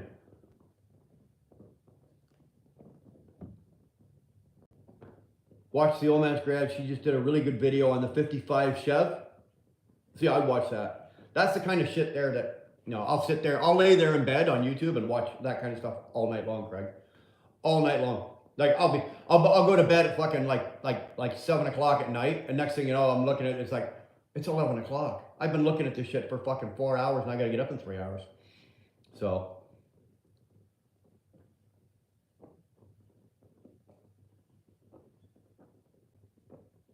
Yeah, I know, Tolga. Isn't that incredible? Right? They can't get the electric cars to work. They can't get first of all, they can't get the infrastructure to work. And China actually has massive, massive junkyards, just full of brand new electric cars. Brand new. Never turned a goddamn mile. They went from the plant to the junkyard. Wow, incredible. I think my favorite car today, like if I was going to a new car dealership, I do like the new Vet. I hate to say that, I do, but I do like that new Vet. I think each of the brands, Chevy's flag, their flagship is the Corvette. Beautiful car. I would be very happy to fucking own one and drive one. Ford, obviously, they've got 3 different versions of the Mustang, right? They still got the GT500, which is just a goddamn monster, absolute monster. And then Dodge, obviously, they've got the Demons and then the Hellcats. Demons are still the baddest ass. Demons are still the big boy on the block. I don't think anybody has yet been able to, in a straight line. I don't think a Tesla has been able to beat it in a quarter mile, but we're talking combustion engines. I don't think any of the other cars have yet to be able to beat a Demon down the quarter mile. They still have the Ford GT. Curtis, I didn't even know they still made those.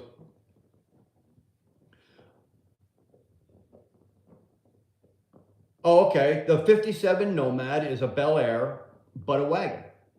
I just learned something. Thank you very much. My parents purchased the 72 Chrysler Newport with the 400 cubic inch. That thing was ugly, but it was smooth, smooth ride, steering, very nice running car. They passed it down to my older brother, 20 years. Yeah, my parents had the Oldsmobile. What was it called? It was the station wagon, TJ, but it was the Oldsmobile. It was on the 88 the Olds 88. It was on the 88 platform, but it was the station wagon. It had that wood panel down the side. The seat in the back seat looked out the back window. It was a land yacht, right? An absolute land yacht. And but it was huge. Couldn't even tell you what the motor was in that thing. Big. Whatever it was big. Organized. It was a Delta. Was it Delta 88? Yeah. Thank you. Same thing. My parents' driveway, my mom had the station wagon, and my dad had a Lada. Or he actually had a Maverick first, and then he had a Lada. And between the station wagon and the Lada, the back end of the Lada would stick out the end of the driveway into the road about that far, right? About that far. It was like, Jesus, that's how long that's how long those goddamn those Delta 88s were. Tom just got back in from having a swim, guys. Everybody welcome Tom back. You know, the weather's so hot where he is, he's got to go swimming to cool off. We had a 69 Ford Mustang that was electric blue. Ooh, I don't know about that. And we had it for cool April nights, but had to sell it because the insurance on it was way too high to pay. Let me tell you something. I understand your heart, your pain, but my father has you beat. Now I'm only bringing this up, you know, for the story, because I don't talk to my father. I have nothing to do with my father, and I never will for the rest of my life.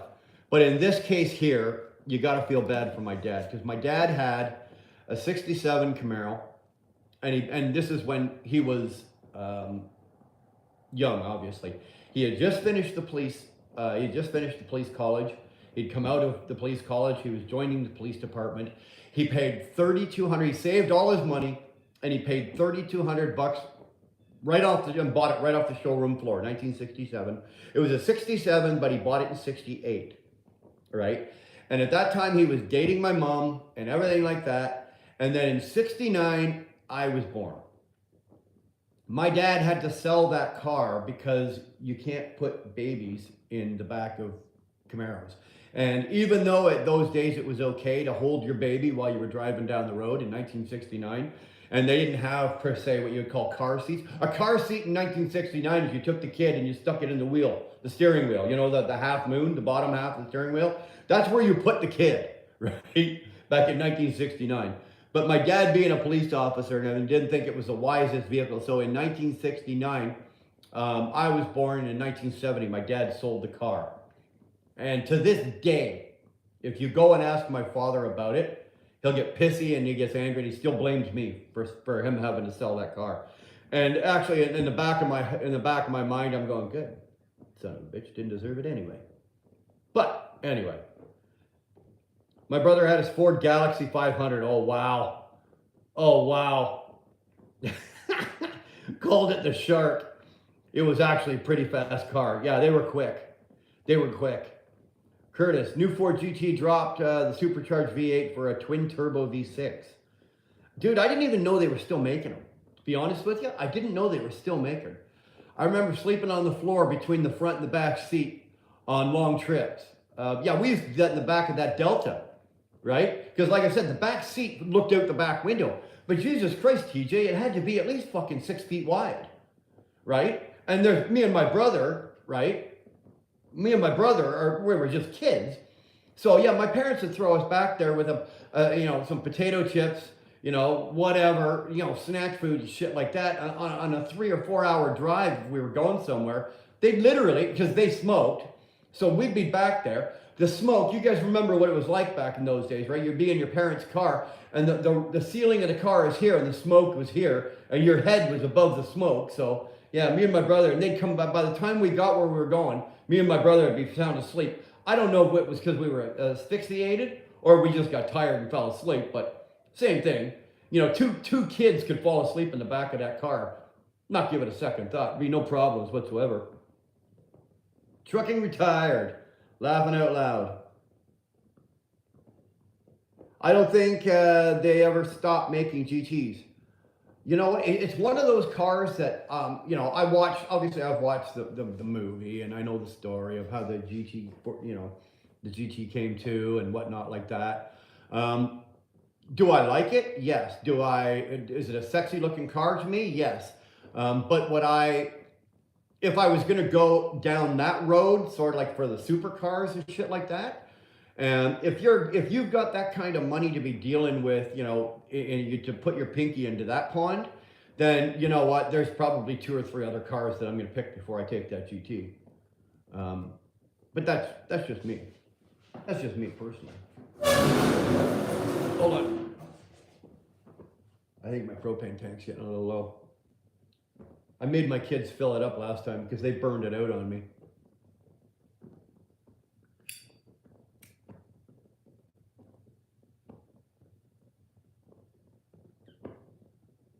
Yeah, chaos.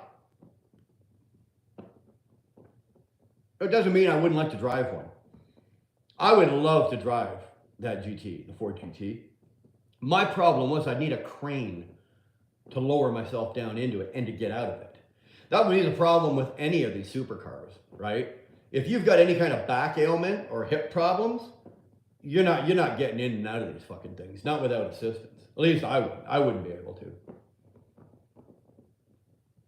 God, it takes a haul of my ass just to get out in and out of the Darth Civic, right? She's got a Civic Sport, for Christ's sake, that sits like that far off the ground, and it's like, and I told her today, I said, I'm not driving your car anymore. I don't care where we're going or where we're driving or how far the fucking drive is. I'm not driving your car anymore. It's just, I can't, it's just not going to happen. Forget it.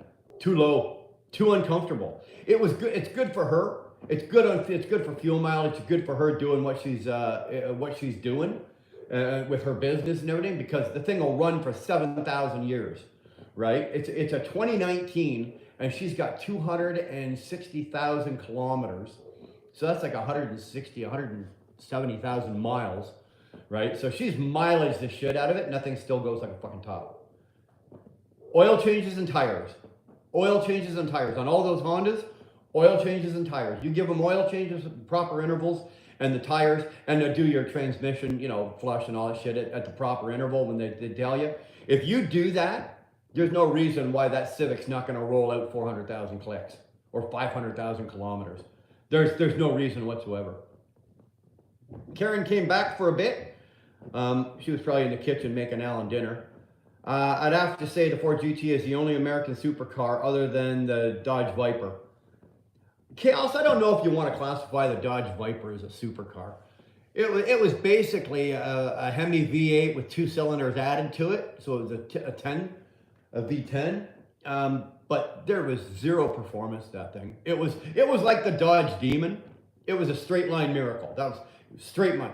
If you took a Dodge Demon or even a Hellcat or anything like that, and you put it up against, say, a Civic, a well-tuned Civic, or say a GTR, or any of these other cars like that, and you run them through a city, like say you emptied the streets of New York, and you made a course through the streets, right? That Civic is gonna beat that Hellcat all day long. That Civic is gonna beat, because you can do cornering, okay, every time there's a straightaway, that Hellcat is gonna step on it and it's gonna gain.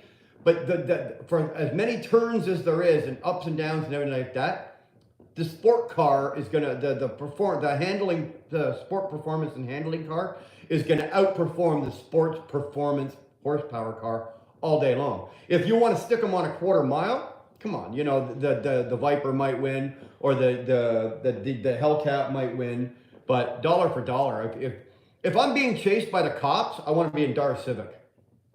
It's peppy, it's got get up and go, and it's got performance.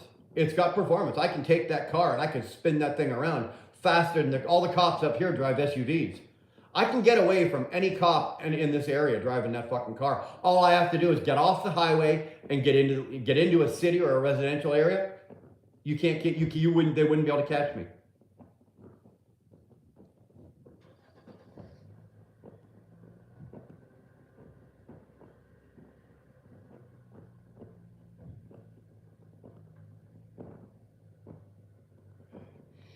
You got pizza dough rising. Oh, we did that last night. We had homemade pizza. Brianna made homemade pizza last night for us. DD15, how the hell are you, man? Good to see you. What's up, Brian? We're just kicking. We're hanging out, just wasting some time. I'm gonna finish this cigar and finish this doc and probably call it a day. I just thought, Shannon was live today. It was really good to see her. I had a little bit of time to kill, and I didn't want to be sitting on the couch going with my phone, so I thought I'd throw this out and just see how this goes. Just for shits and giggles. I have to go into work later this afternoon, so when I'm done here, I'm going to pack up the truck. I got a couple more things to prepare for my week as I drive for food and whatnot like that. But my clothes are packed, everything's ready to go. So that's all we're doing, man. Hanging out. Thanks for popping in. Thanks for saying hi, man. TJ, where's that? I don't know what you guys are talking about. It's a V12 car that has power to weight ratio rivaling a Lambo or Ferrari. I will take your word for it. What did I say, Chaos? The 10-cylinder? Is that what I said? I apologize. You are correct. It's 12. I remember looking at Ram pickups with the V10, thinking why. Well, TJ, nowadays you can get that TRX, and that's a Hellcat platform inside a Dodge Ram. And let me tell you, dude, I've driven them. Right? I've driven them. I've driven 2 of them. And I don't mean like I've just taken it down the street for a drive. Like I was given, both times I was given one for like a whole weekend. So I got to my brother's place on Friday. He handed me the keys and I didn't have to give that truck back till Monday. So let me tell you, I got to play with the truck and see what it would do. Now, it gives a new, I don't know if you've ever driven the Hellcat or the Demon, TJ, but if you do, they've obviously got like sport mode, they've got road like driving mode, but then they've got track mode, right? And they got launch control and all that kind of shit. Let me tell you something. When you put a fucking Demon with 850 horse in track mode, okay, and you're gonna run a quarter mile, let me tell you, you better have your fucking eyeballs well placed in your head because they're gonna be bouncing off the back of your skull when you fucking launch that thing. I kid you not. Dude, I've been on motorcycles and just about every other kind of car you can throw out there and you know, had that into the seat when that car fucking goes. Nothing so far that I've ever seen has ever been able to fucking pin me into a seat like that Demon has. But to get back to the TRX, the pickup truck, remember that thing's all-wheel drive. You got all-wheel drive, so all 4 tires, when they grab, dude, same thing. It puts you into the seat, right? And your beard hair is going, I got. I'm not kidding. It is a good time, TJ. So if you ever get the chance, do it. Do it. $50 and go try it. What are you saying, Curtis? You offering me $50? MC needs to tell you about the Accord he had. Accords are another one. Those Honda Accords. You could again. The goddamn wheels will fall off before the motor will give out. Those things will last forever. But like I said, the only thing the Americans have that we could call a supercar or exotic. I guess I could agree with you there. I guess I could. You don't consider the Hellcat or the Demon a supercar. It's not, you know, it's not a Lambo. It's not a Ferrari. You know, it's not anything along those lines. But if dollar for dollar, pound for pound, if I had the money to buy either, I'd still be buying the Dodge. I know, as retarded as that sound. I had a 22 RT Durango. Second week. Hold on a second here. My eye just fucking. Well, I do want to read that comment. I know I'm behind. I had a 22 RT Durango. Second week. Audio and display gave up. American-made piece of shit. Last week I bought 24 Mazda CX-5, Japanese-made. I would have to say Mazda really stepped up their game. DD15, you know what? I've never owned a Mazda. I couldn't tell you. We have only owned like Hondas and Dodges, right? And Dars, Hondas, we always get them brand new, and we run them for till the fucking thing mileage is out, right? So she had the Honda Odyssey in 2008. We bought her that brand new. She had that till 2015. She mileaged that one out. Now Odyssey is the van. Then we got her the Honda Pilot and bought her that brand new, the SUV. Great car, great SUV. Did really well with that. Mileaged that fucker out. 2019 got her the Civic, and like this Civic that she's got now, like I said, it's got 260 something thousand kilometers on it, and we've had to do nothing but oil changes and tires on this goddamn thing. And it still drives, still goes. You step on it, she's still got a little bit of pep in her. And now she wants a CRV. Like she wants to go back to like SUV, but she doesn't want the Pilot, like the big, because the Pilot's so big and everything. But the CRV is, you can get that in a 4-banger and all-wheel drive and everything like that. So that's what she wants now. So I think we're going to start looking around, doing a little shopping. The price of them is starting to come down again, right? When you can start to afford them.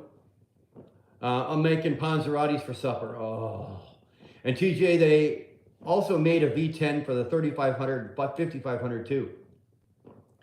There's Googling at its best. I'm sure they throw you back in the sea. Oh, they just pin you. They just pin you. If you've got spit in your mouth, you're going to swallow it whether you want to or not. DD15, I'll DM you. Need to ask you a few things regarding these newer Cascadias. Finally decided to go get my sweet 12.7 Series 60 and buy a newer truck. I just want some comfort. Hey, dude, I hear you. You know what? Wheelburnerexpress@gmail.com. Send me an email. If there's anything I can help you with, let me know. I've got it. Mine's a 2020, but I've driven all the new ones. Like the 20, like even our company's got the 23s and 24s. And I've done the workup on all of those. So if there's anything you want to know, if there's anything I can help you with, brother, let me know. If I've got the answer, I'll give it to you. And if I don't have the answer, I know somebody that probably does. So and it's free. I won't charge you this time. What happened to Brian's eyes? He drove that TRX for a weekend. Yeah, and the teeth, right? The eyes and the teeth. It was like, I pinned the fucking thing and the eyeballs went and the teeth just went, and I swallowed. Gone. I was shitting chiclets for a week. Those are muscle, and they only really have muscle cars, and the stats only have in the stats. I agree. Organized, I do agree with you. We have a little RX, a Lexus NX300 with the 4-cylinder turbo. It's pretty damn quick. I was pleasantly surprised. TJ, the nicest Lexus I've ever driven. My brother had one for a few years. It was the ISF. Now, I know they've got the IS platforms, right? They had the IS 250, they got the IS 350 or 300, then they had the 350. This one was the ISF. There was no number. That's all it said. And it had the F badge on the side in front of both doors. And it had the F badge on the bottom. You know where it says IS 350 or IS 250? Instead of it saying IS 250, it said just F. It said ISF, and that's all it said. And that thing there had the Toyota Performance fucking V8 in it. 485 horse coming out the shop, but performance tuned. TJ, fucking fantastic car to drive. It was a mix of like monster power car, like the Dodges and everything like that. Mix it up with a performance body. They put it in the Lexus body and the Lexus on the Lexus platform on the I think it was on the 350 platform. So you had like horsepower and handling performance all wrapped into one. Great car. Again, that was another one. Dar and I went to my brother's place, landed in Calgary. He threw the keys at me with this thing. Dar and I left Calgary. 55 minutes later, we were in Banff, okay? And then we tootled around Banff all day. That's an hour and 40-minute drive. Like that car, we were averaging about 130 miles an hour going up to Trans-Canada, going to Banff. And then we did Banff, we did all the thing, and then coming back, I don't know if anybody knows, but if you come out of Banff, there's these great big huge wooden, I don't know what you call it. It's like a gate, right? But there's no gate. It's just a great overtop, and you drive through it. And it says, on one side it says, welcome to Banff, and on the other it says, thanks for visiting Banff, right? But it's big and big. So as we were coming out of the park, there was us in the Lexus, there was another guy in a Vet, there was a guy in a Stang, and there was a guy in a ZX, a Kawasaki. I couldn't tell if it was a ZX11 or a ZX7. Anyway, and we all kind of looked at each other and just went, all right, let's go. And Dar's in the passenger seat, and she's like, oh, fuck, please don't do this. And I did. And we just pinned it, and we all took off. And that Lexus buried the Mustang and went toe-to-toe, nose for nose with the Vet. until the vet, one of the rad hoses let go, and she just went steam and smoke and shit everywhere. And then out of nowhere, all you hear is, wee, and that bike went by me. I'm doing 130, 140 mile an hour, and that bike went by us, and we actually felt the wind of the bike as it went by us. It was like, all right, you win. You win. But we brought the car back to my brother's, and I didn't even think about this, right? Pulled into the driveway and everything like that. And my brother, I get out and I walk up the driveway. My brother looks at the car and he's looking at me. And he looks at Dar and he goes, "Were you guys going a little fast?" And I'm thinking he had something in the car where he could track on his phone to see how fast we were going. I said, "Yeah, it goes quick." But basically, if you tell me your car will do 150 miles an hour, I'm going to confirm it for you. If you tell me it'll go 160 miles an hour, I'm going to confirm it for you. So don't tell me how fast your car goes, because I'm going to confirm it for you. So anyway, I didn't think about it. My brother goes, "Yeah, you were going a little fast, were you?" And I said, "Well, yeah, she'll go." She was moving along. And he points down at the front of us, and the whole front of us, and he had like the car was blue, like not a dark blue, but like a rich, royal, nice blue. And the whole front of the car was black. It was bug, and it was like tar. Like the bugs hit so fast they just disintegrate and turn into tar. And Dar and I looked at each other like, oops, right? But my brother's kind of grown to expect that. Every time he hands me the keys to one of these cars, he's handed me all the keys to all the SRTs, Chargers and Challengers, Durango, Grand Cherokee. He's handed me, and he knows that when he gets them back, they're all going to need to be washed. And some, depending on how long you let me have it for, it might need new tires on the back of it. But again, my brother does spoil. He's my younger brother, and he's part owner of a Chrysler dealership, so he does spoil me. He knows I love him. He knows I can't live without him. So if he hands me a Hellcat and it needs new tires when it comes back, he just goes, "Yeah, all right, put new tires on it, boys." He doesn't question it. As long as I don't wreck the car. That's what happened, Brian. Either Cascadia or new Gen T680 with the X15. Go with the Cascadia. That X15 can't compete for fuel mileage with the DD15. Be honest with you, with the Detroit. Some people are going to argue with me, but I've had both. I've driven both. I've worked both. I know. I've done the math and the numbers and the fucking up and down. All that DD15, that Detroit engine, is right now, in my humble opinion, this is my opinion, guys. In my humble opinion, that DD15 is the best engine platform on the market right now. If you could take that Detroit and put it in every other truck, everybody would be buying them. Everybody would be having them in their trucks. Those are, we have a little, I could drink Jesus Christ, let's not go there. I would rebuy my car that's mint condition. I do 5C swap. Everybody wants a 5-speed. I don't know. I kind of like these. What do you do for a living? Miley Ann, I'm a over-the-road truck driver. I'm an owner-operator. I've been doing this for 30 plus years.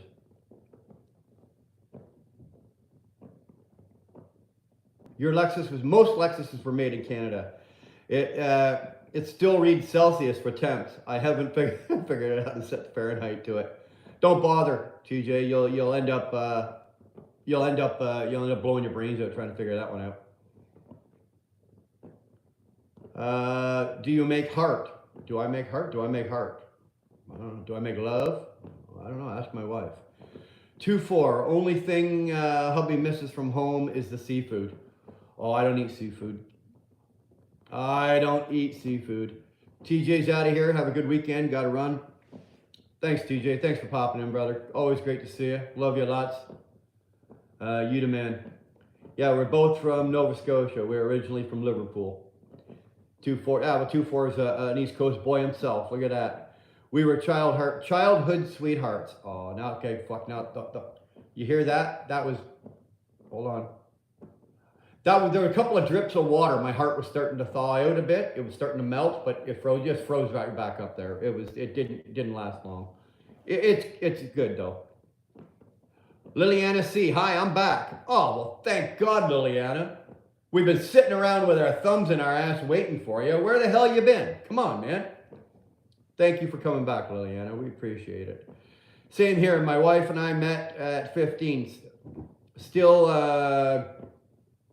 going good. Married 31 years this summer. Wow, 31 years. Dar and I are 21 years.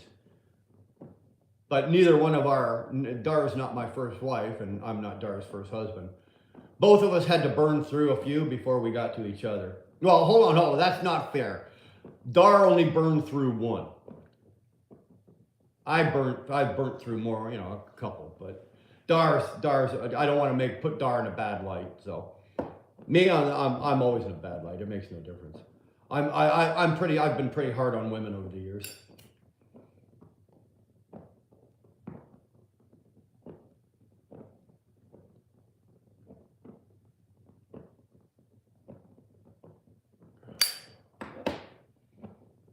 You don't want to know what the trick is?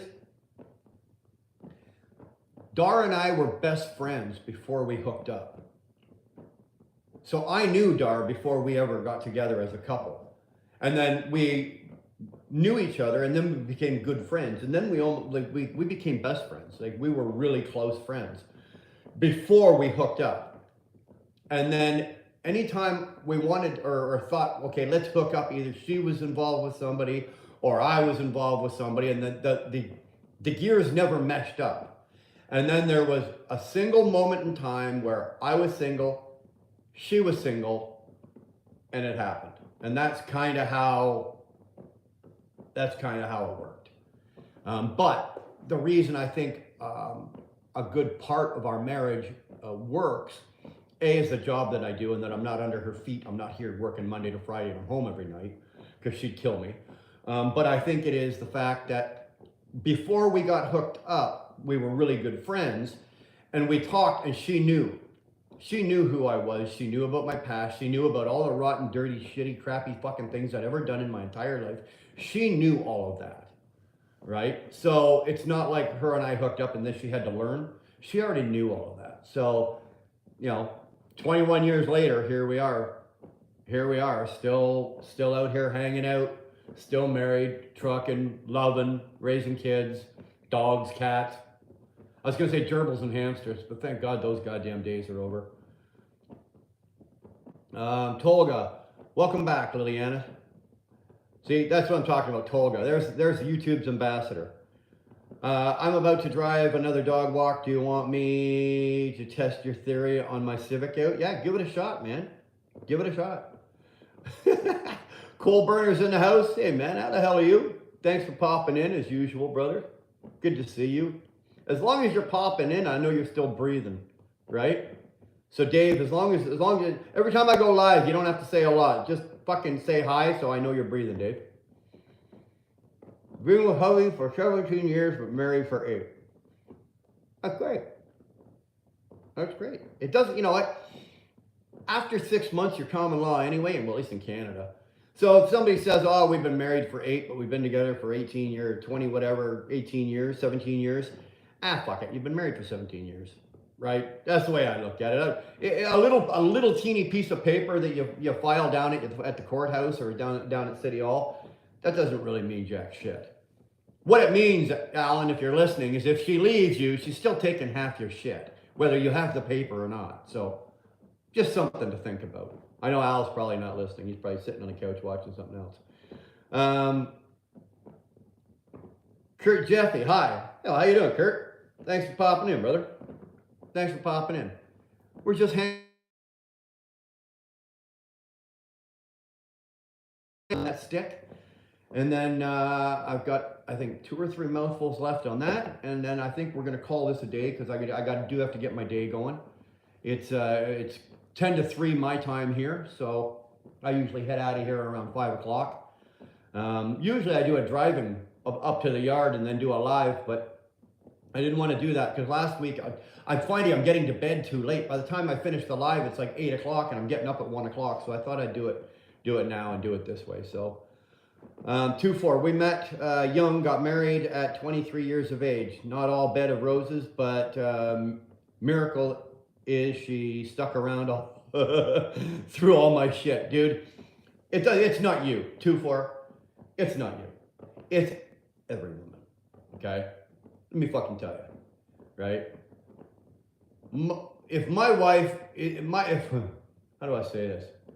My wife should have packed shit and left fucking years ago, but she didn't, right? So it's not just your wife.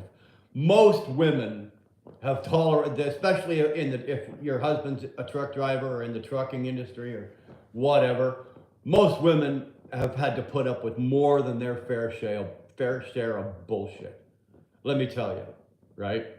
And that's just the way the industry, and that's just part of this business.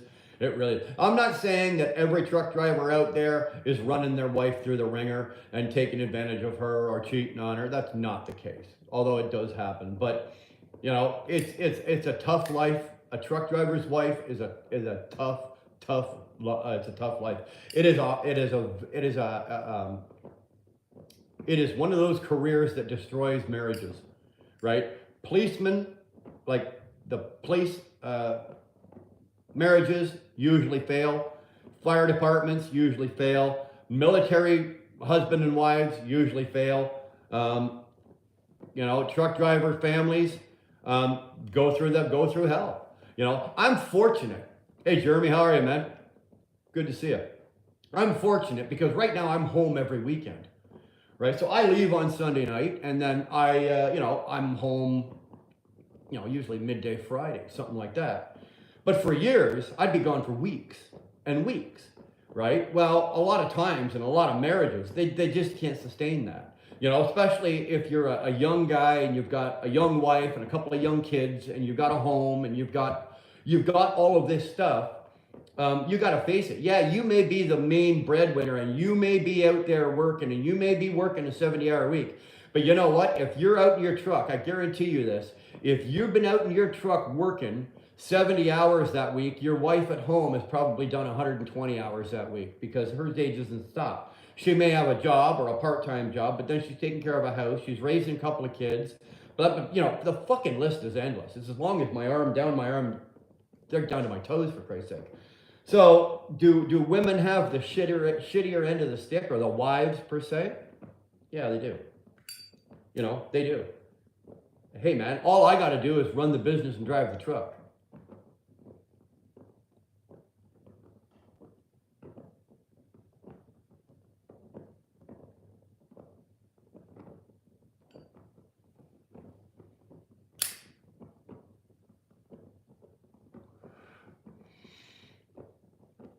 Hubby is on the other side of trucking. Yeah, Carol, I know what Al does.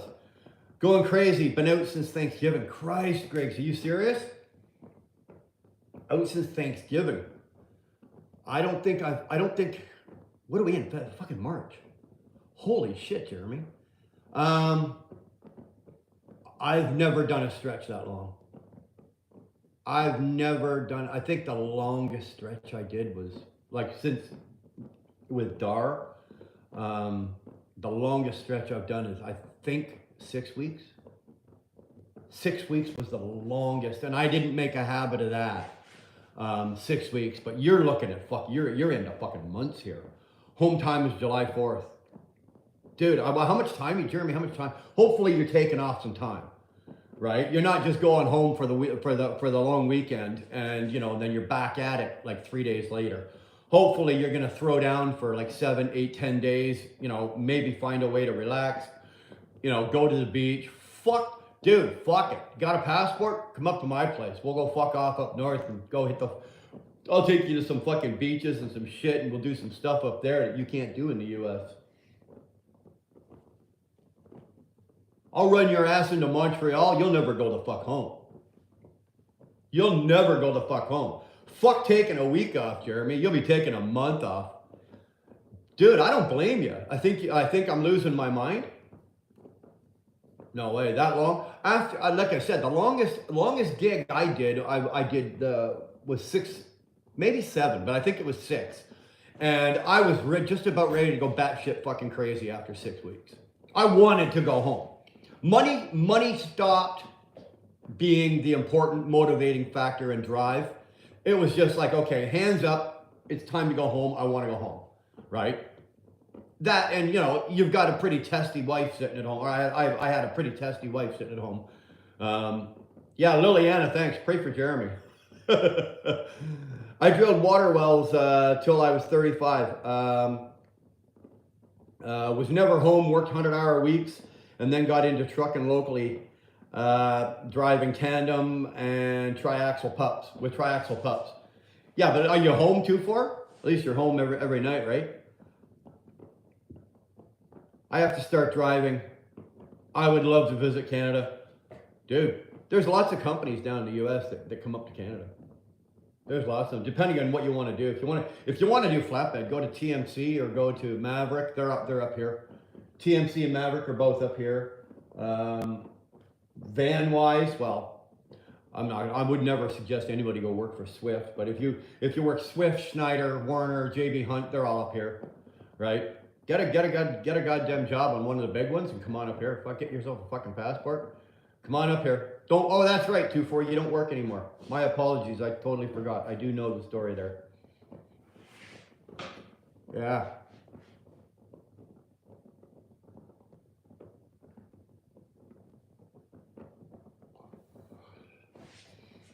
Yeah. Pray for Liliana, pray for Jeremy. Yeah, he's been out since Thanksgiving. Dude, I even at my age now, I couldn't do that. I couldn't do that. Weird question. Do you guys actually have your milk in bags? In Canada, yeah. Well, we can buy it by the bag, right? Or milk in bags. So you get one bag, and inside that bag, there's 3 individual bags of milk. Yeah. But they take up a lot of room in the fridge, right? So most of the time, we just buy like you guys. We'll either buy the jug or we'll buy them by the carton. It's easier to put in your fridge. But Liliana, yeah, we do. We have milk in bags up here. It's me, Sarah. You don't have to smoke. You don't have to smoke. You don't have to smoke. Me, Sarah's rhyming out that I don't have to smoke. You know what, Sarah? I don't have to smoke. You're right. I don't have to. It is a choice. I choose to. I don't have to drink, and I don't. I don't have to snort cocaine up my nose off some hooker's ass. I used to, and I don't. So I don't drink. I don't do drugs. I don't smoke cigarettes. I don't have expensive habits. I don't get arrested. I don't go to jail anymore. I don't cause a lot of problems. All I got is smoking a cigar, and that's what works for me. So you got to throw me one here and there. So Sarah, my Sarah, please understand that if you and I are going to be friends and this relationship is going to go any farther, I'm going to smoke cigars. Thank you. All right. Blaze on the freeway. How the hell are you, man? Good to see you. You better not back out there, freeway. You better not back out. That beard's coming off second week of July, bro.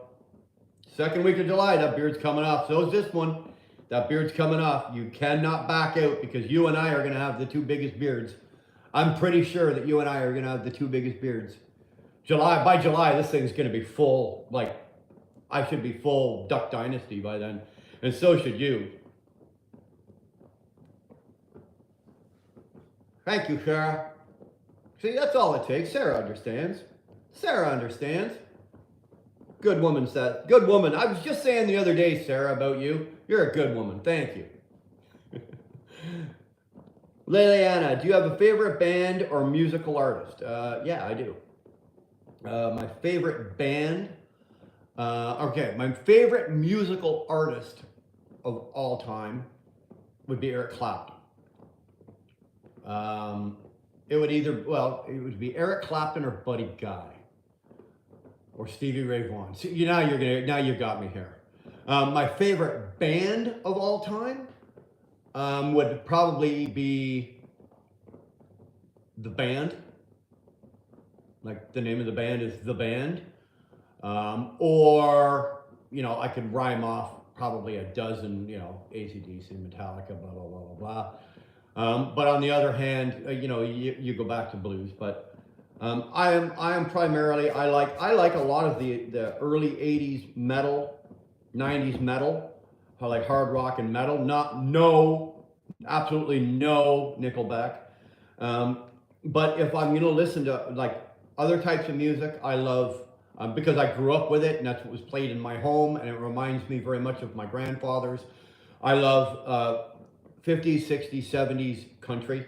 So like Hank Williams Sr., Hank Snow, like all of that kind of music. Merle Haggard, Willie, Waylon, Hank Jr. as well. Like all of that is what I tend to be drawn to for country. Rock and roll, I like Bob Seger, Metallica, all of that kind of stuff. Love all of that. I'm not a big rap artist guy. I was obviously alive when rap was invented, kind of, and came through and blew through. And did I listen to it? Yeah, not too much of it. But is there some of it on my? Yeah, I've got some Eminem on my phone. I've got some Dr. Dre on my phone. I've got some Tupac on my phone. But I don't have like albums. I've got, specific songs, right? That's about it. So.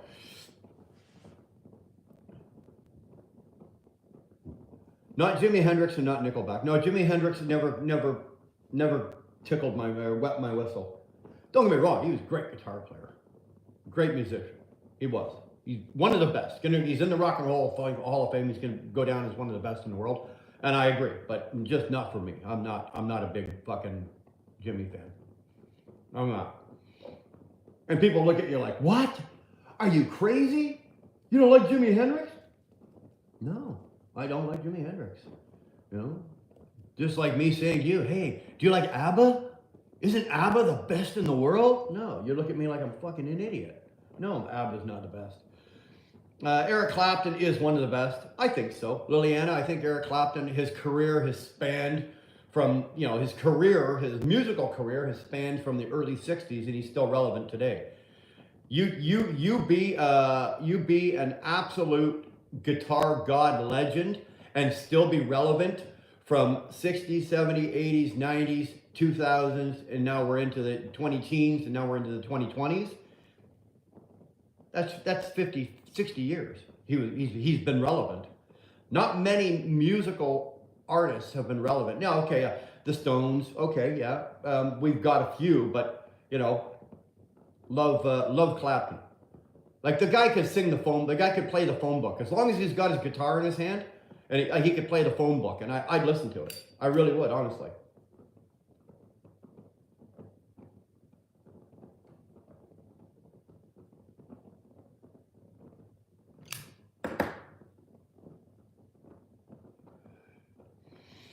Ronaldo or Messi? Ahmed, I'm sorry to say this, and if it disappoints you and you want to leave and you don't want to talk to me ever again, I am very, very sorry, but I've never watched soccer or what the Europeans call football. Never been a soccer guy. Never watched it. Never been interested in it. I did, on the other hand, I watched something on David Beckham a few weeks ago on fucking Netflix, but it's just not one of those sports that, watch these guys play for an hour and the score is 1-0. Like, come on, it's 1-0. I just can't. Sorry, it's just my the way I'm not. I'll watch a baseball game. Of course, being Canadian, I'll watch a fucking hockey game. Give me a break. You go to a fight and a hockey game breaks out.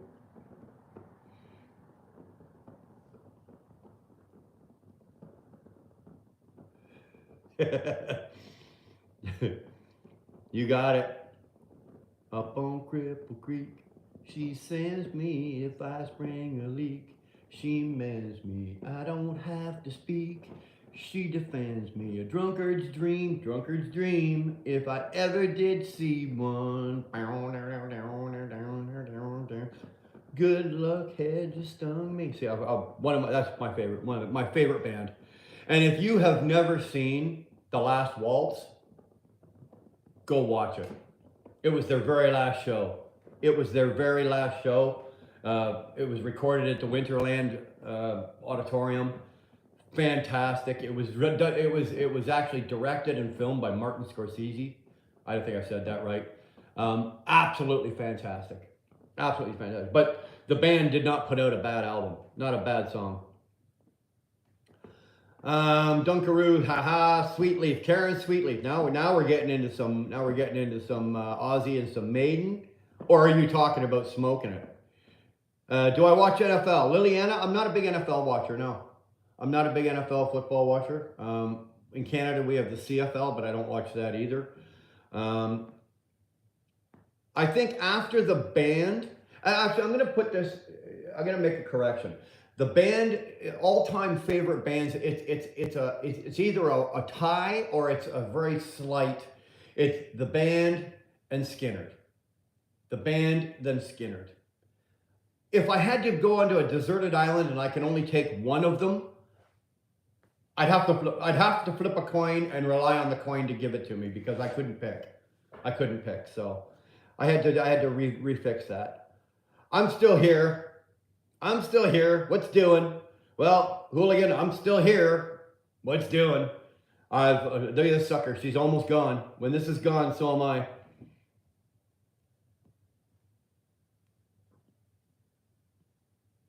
Oh, damn. It's getting good. When I paint my masterpiece, the band is my favorite song by them. That is one of those songs that makes you feel good. And I don't know if you ever.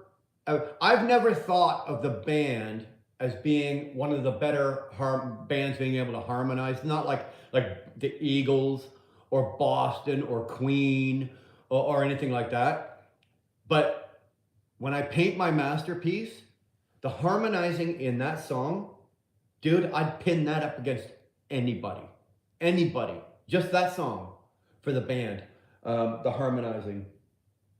Oh, the streets of Rome. I'd love to sing it, but I am not going to. I'm not going to. I'm not going to torture you. Love that song. Love that. Absolutely. Hooligan, I could play that song on a loop and just, like when I'm in the truck and just one after another after. I just keep playing it. Love it. Love it. I also like, Karen, I also like Crazy Train. Wow. If you don't like Crazy Train, you'd have to leave. So you better be confessing you like Crazy Train. Leon F. Beano 3, I like music. Well, we all love music in some way, shape, or form.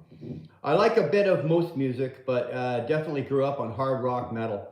I grew up on country. That's just what was in my home. I had to discover, as I got into my early teens and my early ages, I had to discover, because remember, I was born in '69. So by the time 1980 hit, I'd have been 11, right? So then 1980 hit, and that's when a lot of the bands, for example, Sabbath had been around since 66, 65, 66, something like that. So they were already going, but they were in their own little world. And for me, I started discovering all of these guys when I was 11, 12, 13. That's when I started finding. Leon, you got it. Maiden is probably, if you want to take like all of the heavy metal bands, and I had to take one band on a deserted island, and that's all I'm going to get for the rest of my life, it's Maiden. Bruce Dickinson's fucking lungs. I just want to sit there on a deserted island with it cranked up to 25 and have him blow my brains out. Love it. NIB by Black Sabbath. Love it. Love the intro to that. Talk about a bass warp. Like if you're stoned and you're listening to that, yeah, your head will never be right again. I'm currently Liliana. I'm currently learning a Led Zeppelin song on electric. Oh, baby, you just made me a very happy guy. Zeppelin's another one. Come on, it's Led Zeppelin for Christ's sake. They never ever made a bad song, right? They never put out a bad song. Love Zeppelin. I never got a chance to see them, unfortunately. But I have seen Robert Plant solo, and I've seen Jimmy Page solo. I saw them both solo, but I've never seen them. I've never seen them together. So that really did suck. Liliana, if you are on the electric and you are playing and you're learning Led Zeppelin, good on you.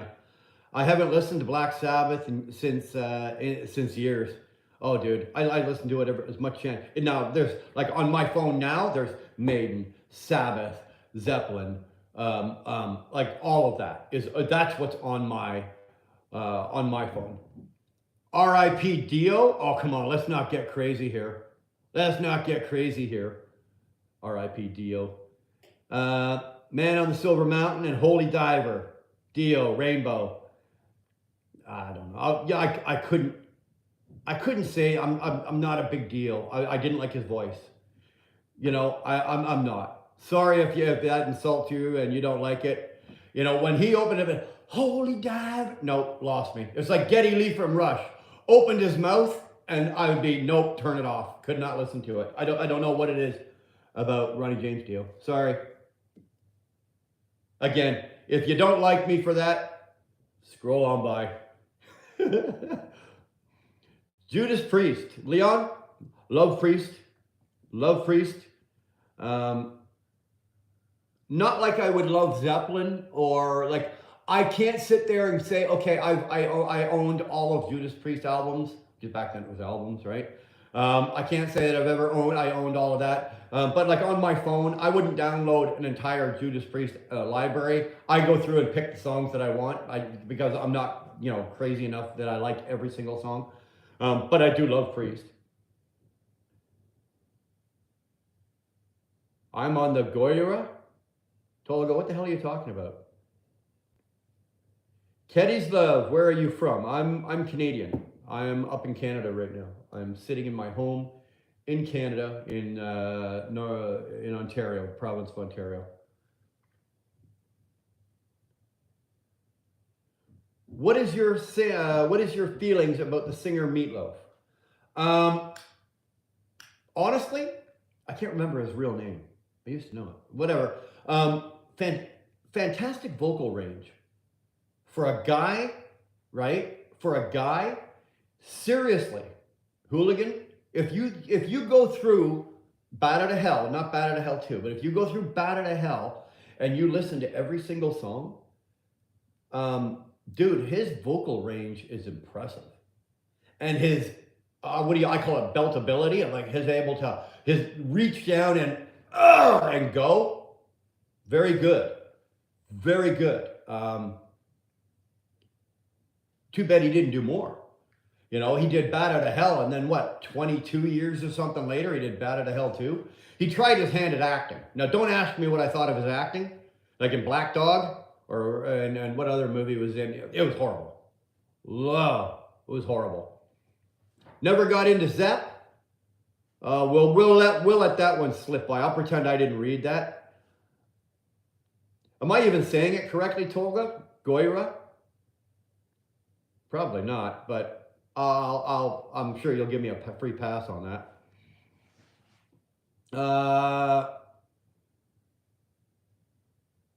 Tull, no. Jethro Tull, no. Anytime you bring a flute to a gunfight, I'm not listening to that. Can't stand. Floyd, yes. ELO, yes. The Who, yes. But I couldn't do Jethro Tull. Not a big fucking fan of Jethro Tull. My apologies, RH. I just took a break from house chores when I texted you just now. Well, thanks for coming in, Buck. Thanks for taking care of keeping Hooligan occupied. Lucky tweet, Adam. I don't have a clue what you're saying there. Lucky tweet. Plays on the freeway. Love Meatloaf. Great artist. Yeah, he's good singer. Great singer. I don't think he played an instrument, right? He didn't play an instrument, but he was fantastic. Like I said, fantastic vocal range. Really, really good on the vocal range. So, Karen, his real name was Michael Lee Ade. Thank you. Ade. Thank you. I knew that. Liliana, I just saw 311 or 311 in concert. They were really good. I don't have a clue who that is. Buck Brown, and hi Brian and the rest of the chat. Well, thanks Buck. Thanks for popping in. The flute on Can't You See by Marshall Tucker. Okay, I'll give you that. But it wasn't, Can't You See by Marshall Tucker is a one-off, okay? Because that flute was an intro, okay? And I know the song, love the song, one of my favorite songs, believe it or not. But it's an intro, and it's easing into the song. Jethro Tull used their flute, and they did, instead of a guitar solo, they would do a fucking flute solo. No, we don't do flute solos in rock and roll, especially harder rock. You know, down, and then it's like no. I can't take you seriously if you're doing a flute solo in a rock band. Hooligan, you kind of got me there. But Can't You See is that flute is just an entry. It's just an intro. Nice try though. Nice try. BLS is nice mix of metal blues. I didn't know that. I've never heard of metal blues. Wonderful Horseshoe. AC/DC's fab. Hey, AC/DC is the bomb. AC/DC is the bomb. They really are. It's another band that I can put on the very first album they put out and do like a Zeppelin and do it with AC/DC, and I can sit there and I can play every single album and beginning to end and be quite happy and content doing it and not give it a second thought. Alexander. I do not do that. Come on, Alexander.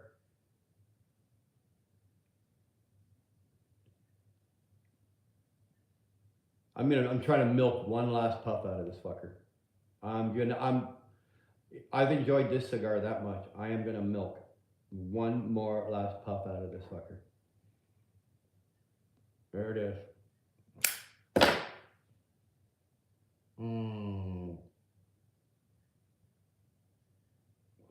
Oh, damn, that's good.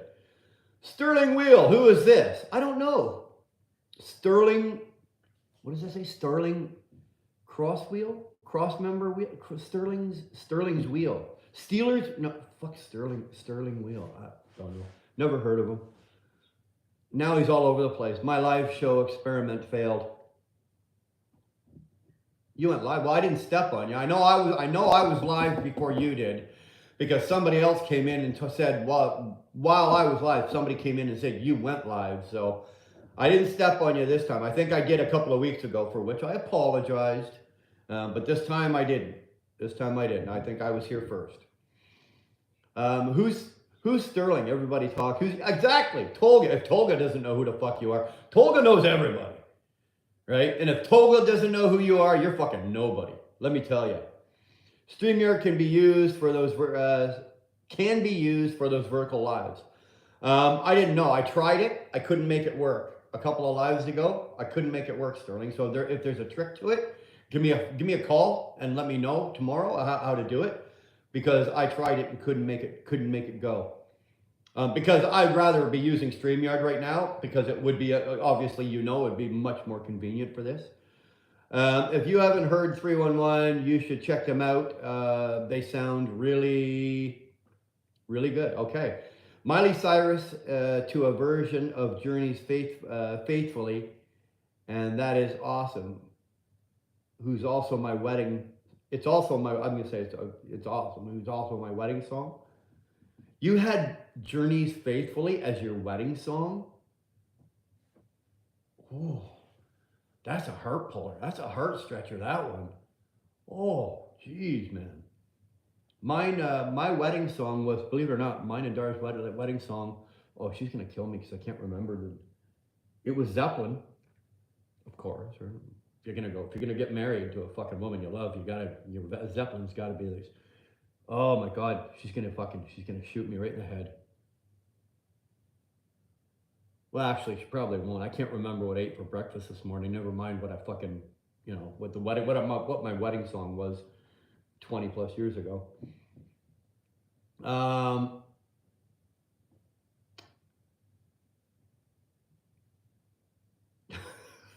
Sterling. Oh yeah. Somebody's given us. I think somebody's given us what sterling cost.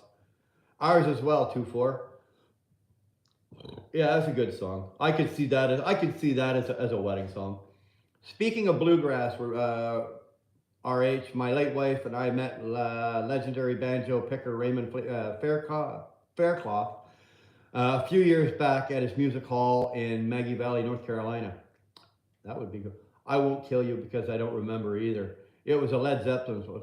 No, it wasn't a whole lot of love, Dar. It was, oh, come on. Fuck. It's going to come to me now. It will. After the donation, I remember the sterling very well. A buck cool. 2-4 Karen thumbs up. Hooligan. You shook me all night long is a wedding song. It should have been either you shook me all night long or either Back in Black, depending on how the night went, right? But Dar, women aren't supposed to forget. Buck, you got it, right? This woman, she should be ashamed of herself. I'm gonna fucking, because this woman can quote me for something that I said 15 years ago. Well, you said this and this and this, and I'm like, I can't remember nothing. But she can quote something I said to her 15 years ago, but she can't remember the song. Well, all I know is it was a Zeppelin. I knew that too. So we're both on par, babe. Right? We know it was a Zeppelin song.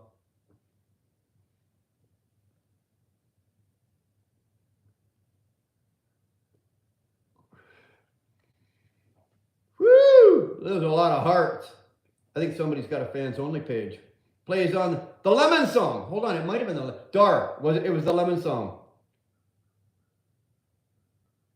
No, 2-4. I'm embarrassed to say. I can't remember it. Well, I think Freeway just hit it though. I'm pretty sure. Dar will know. I think it was the Lemon song. I think. It wasn't Whole Lot of Love or anything like that. Freeway, if you tell me that was your wedding song, and it turns out that was my wedding song, that's going to be totally uncanny. You don't know your wedding? No, I'm sorry, I don't. Yeah, I know. I should be ashamed. I should be embarrassed, but you know what? I'm not. Could it be Tangerine? No, it wasn't Tangerine. I would have known Tangerine. It wasn't one of their, like, big blowout, like when you think of Zeppelin, the first, with Zeppelin, like the first 20 songs that come to your head, it wasn't one of those. It was one of the, lesser known Zeppelin songs. It might have been the Lemon song. That's ringing a bell. That's ringing a bell. No, it wasn't the Immigrant Song. It wasn't the Immigrant Song. See, now it's going to bug me now for the rest of the day until I find out. I'm going to have to, who would know? It'd be Dar's brother. Like, that guy's a fucking, he's an absolute musical fucking guru. Actually, my brother might know too. Do you know your anniversary?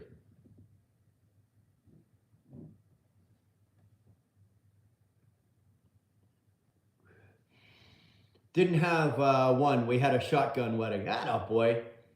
Stairway to Sexual Activities. Yeah, that I think that's what came after the wedding song. Right after the wedding song, that song started. I might know. Dar, was it the Lemon song? I think it was the Lemon song. I think somebody hit it. I think it was the Lemon song. I don't know why this is so damn important. Why are we even talking about this? Look at that. I'm gonna get that thing right down to I'm gonna have a little arch burnt in my mustache right there from this one.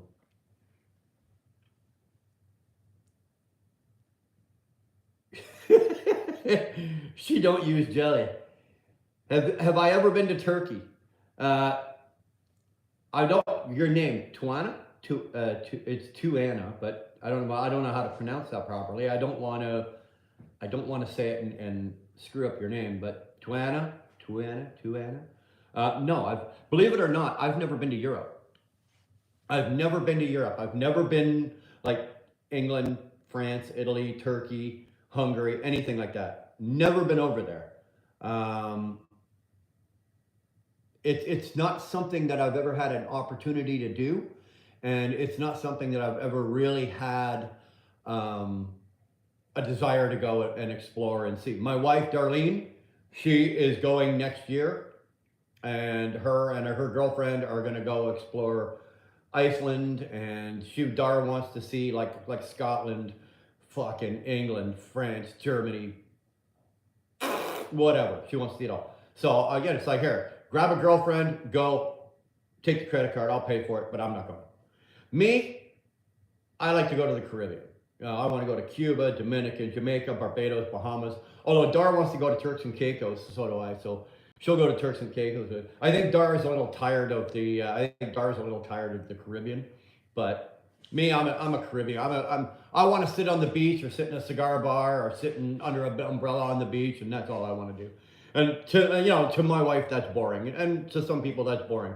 My wife Dar wants to go out and she wants to see shit. So now that I've got running water at my house, I got to get back to my spring cleaning. Woo! I appreciate all the support from behind the scenes from those who know. Buck, thanks for popping in. Appreciate your words. We'll chat at you later. My favorite Zeppelin song is Hot Dog. My favorite Zeppelin song is Rock and Roll, Immigrant Song. I don't know. You can play anything. I just fucking sit there and rock out to it. Iceland is first. The rest will have to wait. Yeah, Dar's going to Iceland. She's gonna have a good time in Iceland. My worry is the girlfriend she's going with is a friend of mine that I work with as well, and I know her as well. So here I am. I'm about to unleash Dar and Lori into Iceland, which, I believe it or not, on the world stage has some of the best looking men in the world. Like this is where the fucking Vikings came from, and the Viking women came from, and I'm sending these two over there. It's like, oh yeah, I may not get my wife back. She may come back, but she may not be walking the same. I'm not tired of it. I just want something else to do. Yeah, I hear you. There's so much to see in life. Clothes on the floor. There's a boy. Hey, Brain. Come on. Jacob, spell my name right, for Christ's sake. Brain, how's it going, man? Do I have a story for you, my friend? Does it involve her or nudity or... Don't tell me. You took your girlfriend into the back of one of the new Pete's and you christened it. It's got to be something like that. Your favorite Zeppelin song is Hokey Pokey? Come on. Where are you from, Grandpa? Duru-Back. Duru-Back. Not a good name. Where are you from, Grandpa? Well, Duru-Back. I am from Canada. I'm a Canadian. I'm from Canada. Born, raised here, lived here all my life. I'm a Canadian. Although I am an over-the-road truck driver, I spend more time in the U.S. than I do in Canada, but I am a Canadian. No, my boss at Peterbilt hit me, so I quit. Now I'm working for Mini Cooper. Cool.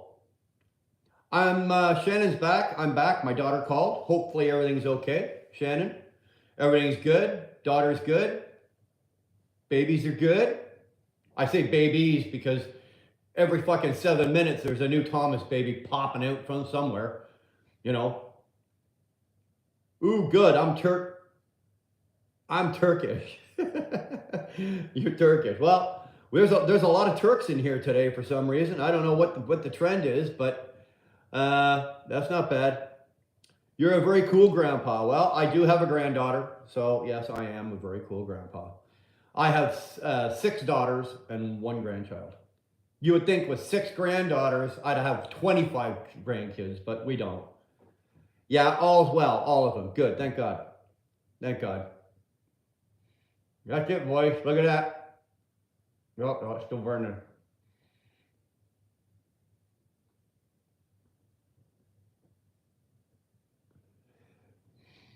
Hira Ras. Hello, I'm from Turkey. Well, welcome. Come on in. Sit down.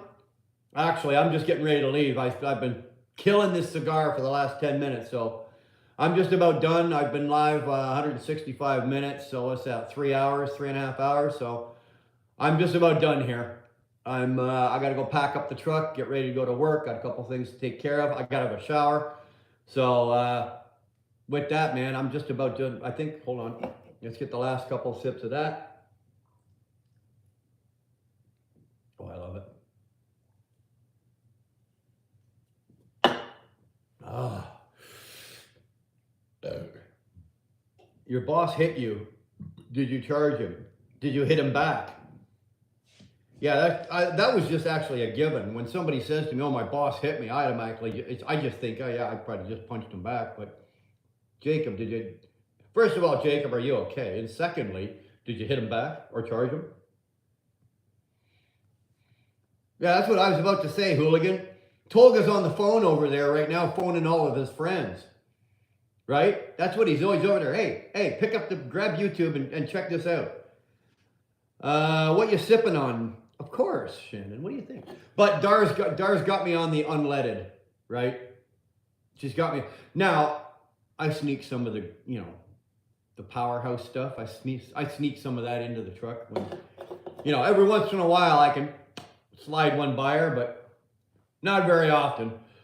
So she's got me on the unleaded. It doesn't quite have the get up and giddy up and go as the regular, but you take what you can.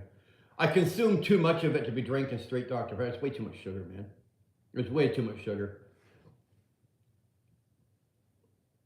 Oh, 0 sugar. I didn't in the beginning, but it's not bad. Like 0 sugar Coke or Coke Zero or Pepsi Zero, can't drink it. Can't drink it. And then one of the kids in the house drinks Coke Zero decaffeinated. Are you crazy? Are you crazy? Like, give your head a shake. Decaffeinated Coke Zero? No, can't do it. Yeah, good job, Dar. Tolga 0. Well, no. Sodas are too expensive for me nowadays. Dude, we buy it at sale. Like, believe me. When did you think that a case of pop would almost be what like half a case of beer is? Jesus Christ. Brown water. Well, you stick to your own. Coke Zero tastes more sweeter than normal one. I don't think so. I think it just tastes like shit. I do. But anyway, ladies and gentlemen, children of all ages, everybody in Turkey. I want the whole country of Turkey to pay attention right now. I thank you for being here. I thank you for coming in. I thank you for giving us Tolga. Turkey, I thank you for giving us Tolga. YouTube would not be the same without Tolga. So, Turkey and everybody in Turkey, thanks for hanging out. Thanks for coming in. I'm going to go now. I've got things I got to do and I got to get ready to go to work. So, with that, I'm out. Tolga, you keep doing Tolga. Shannon, thanks for popping in. Love you. And Hooligan, hang in there. It will turn for you. Everybody else, I'm done. Have a good one, man.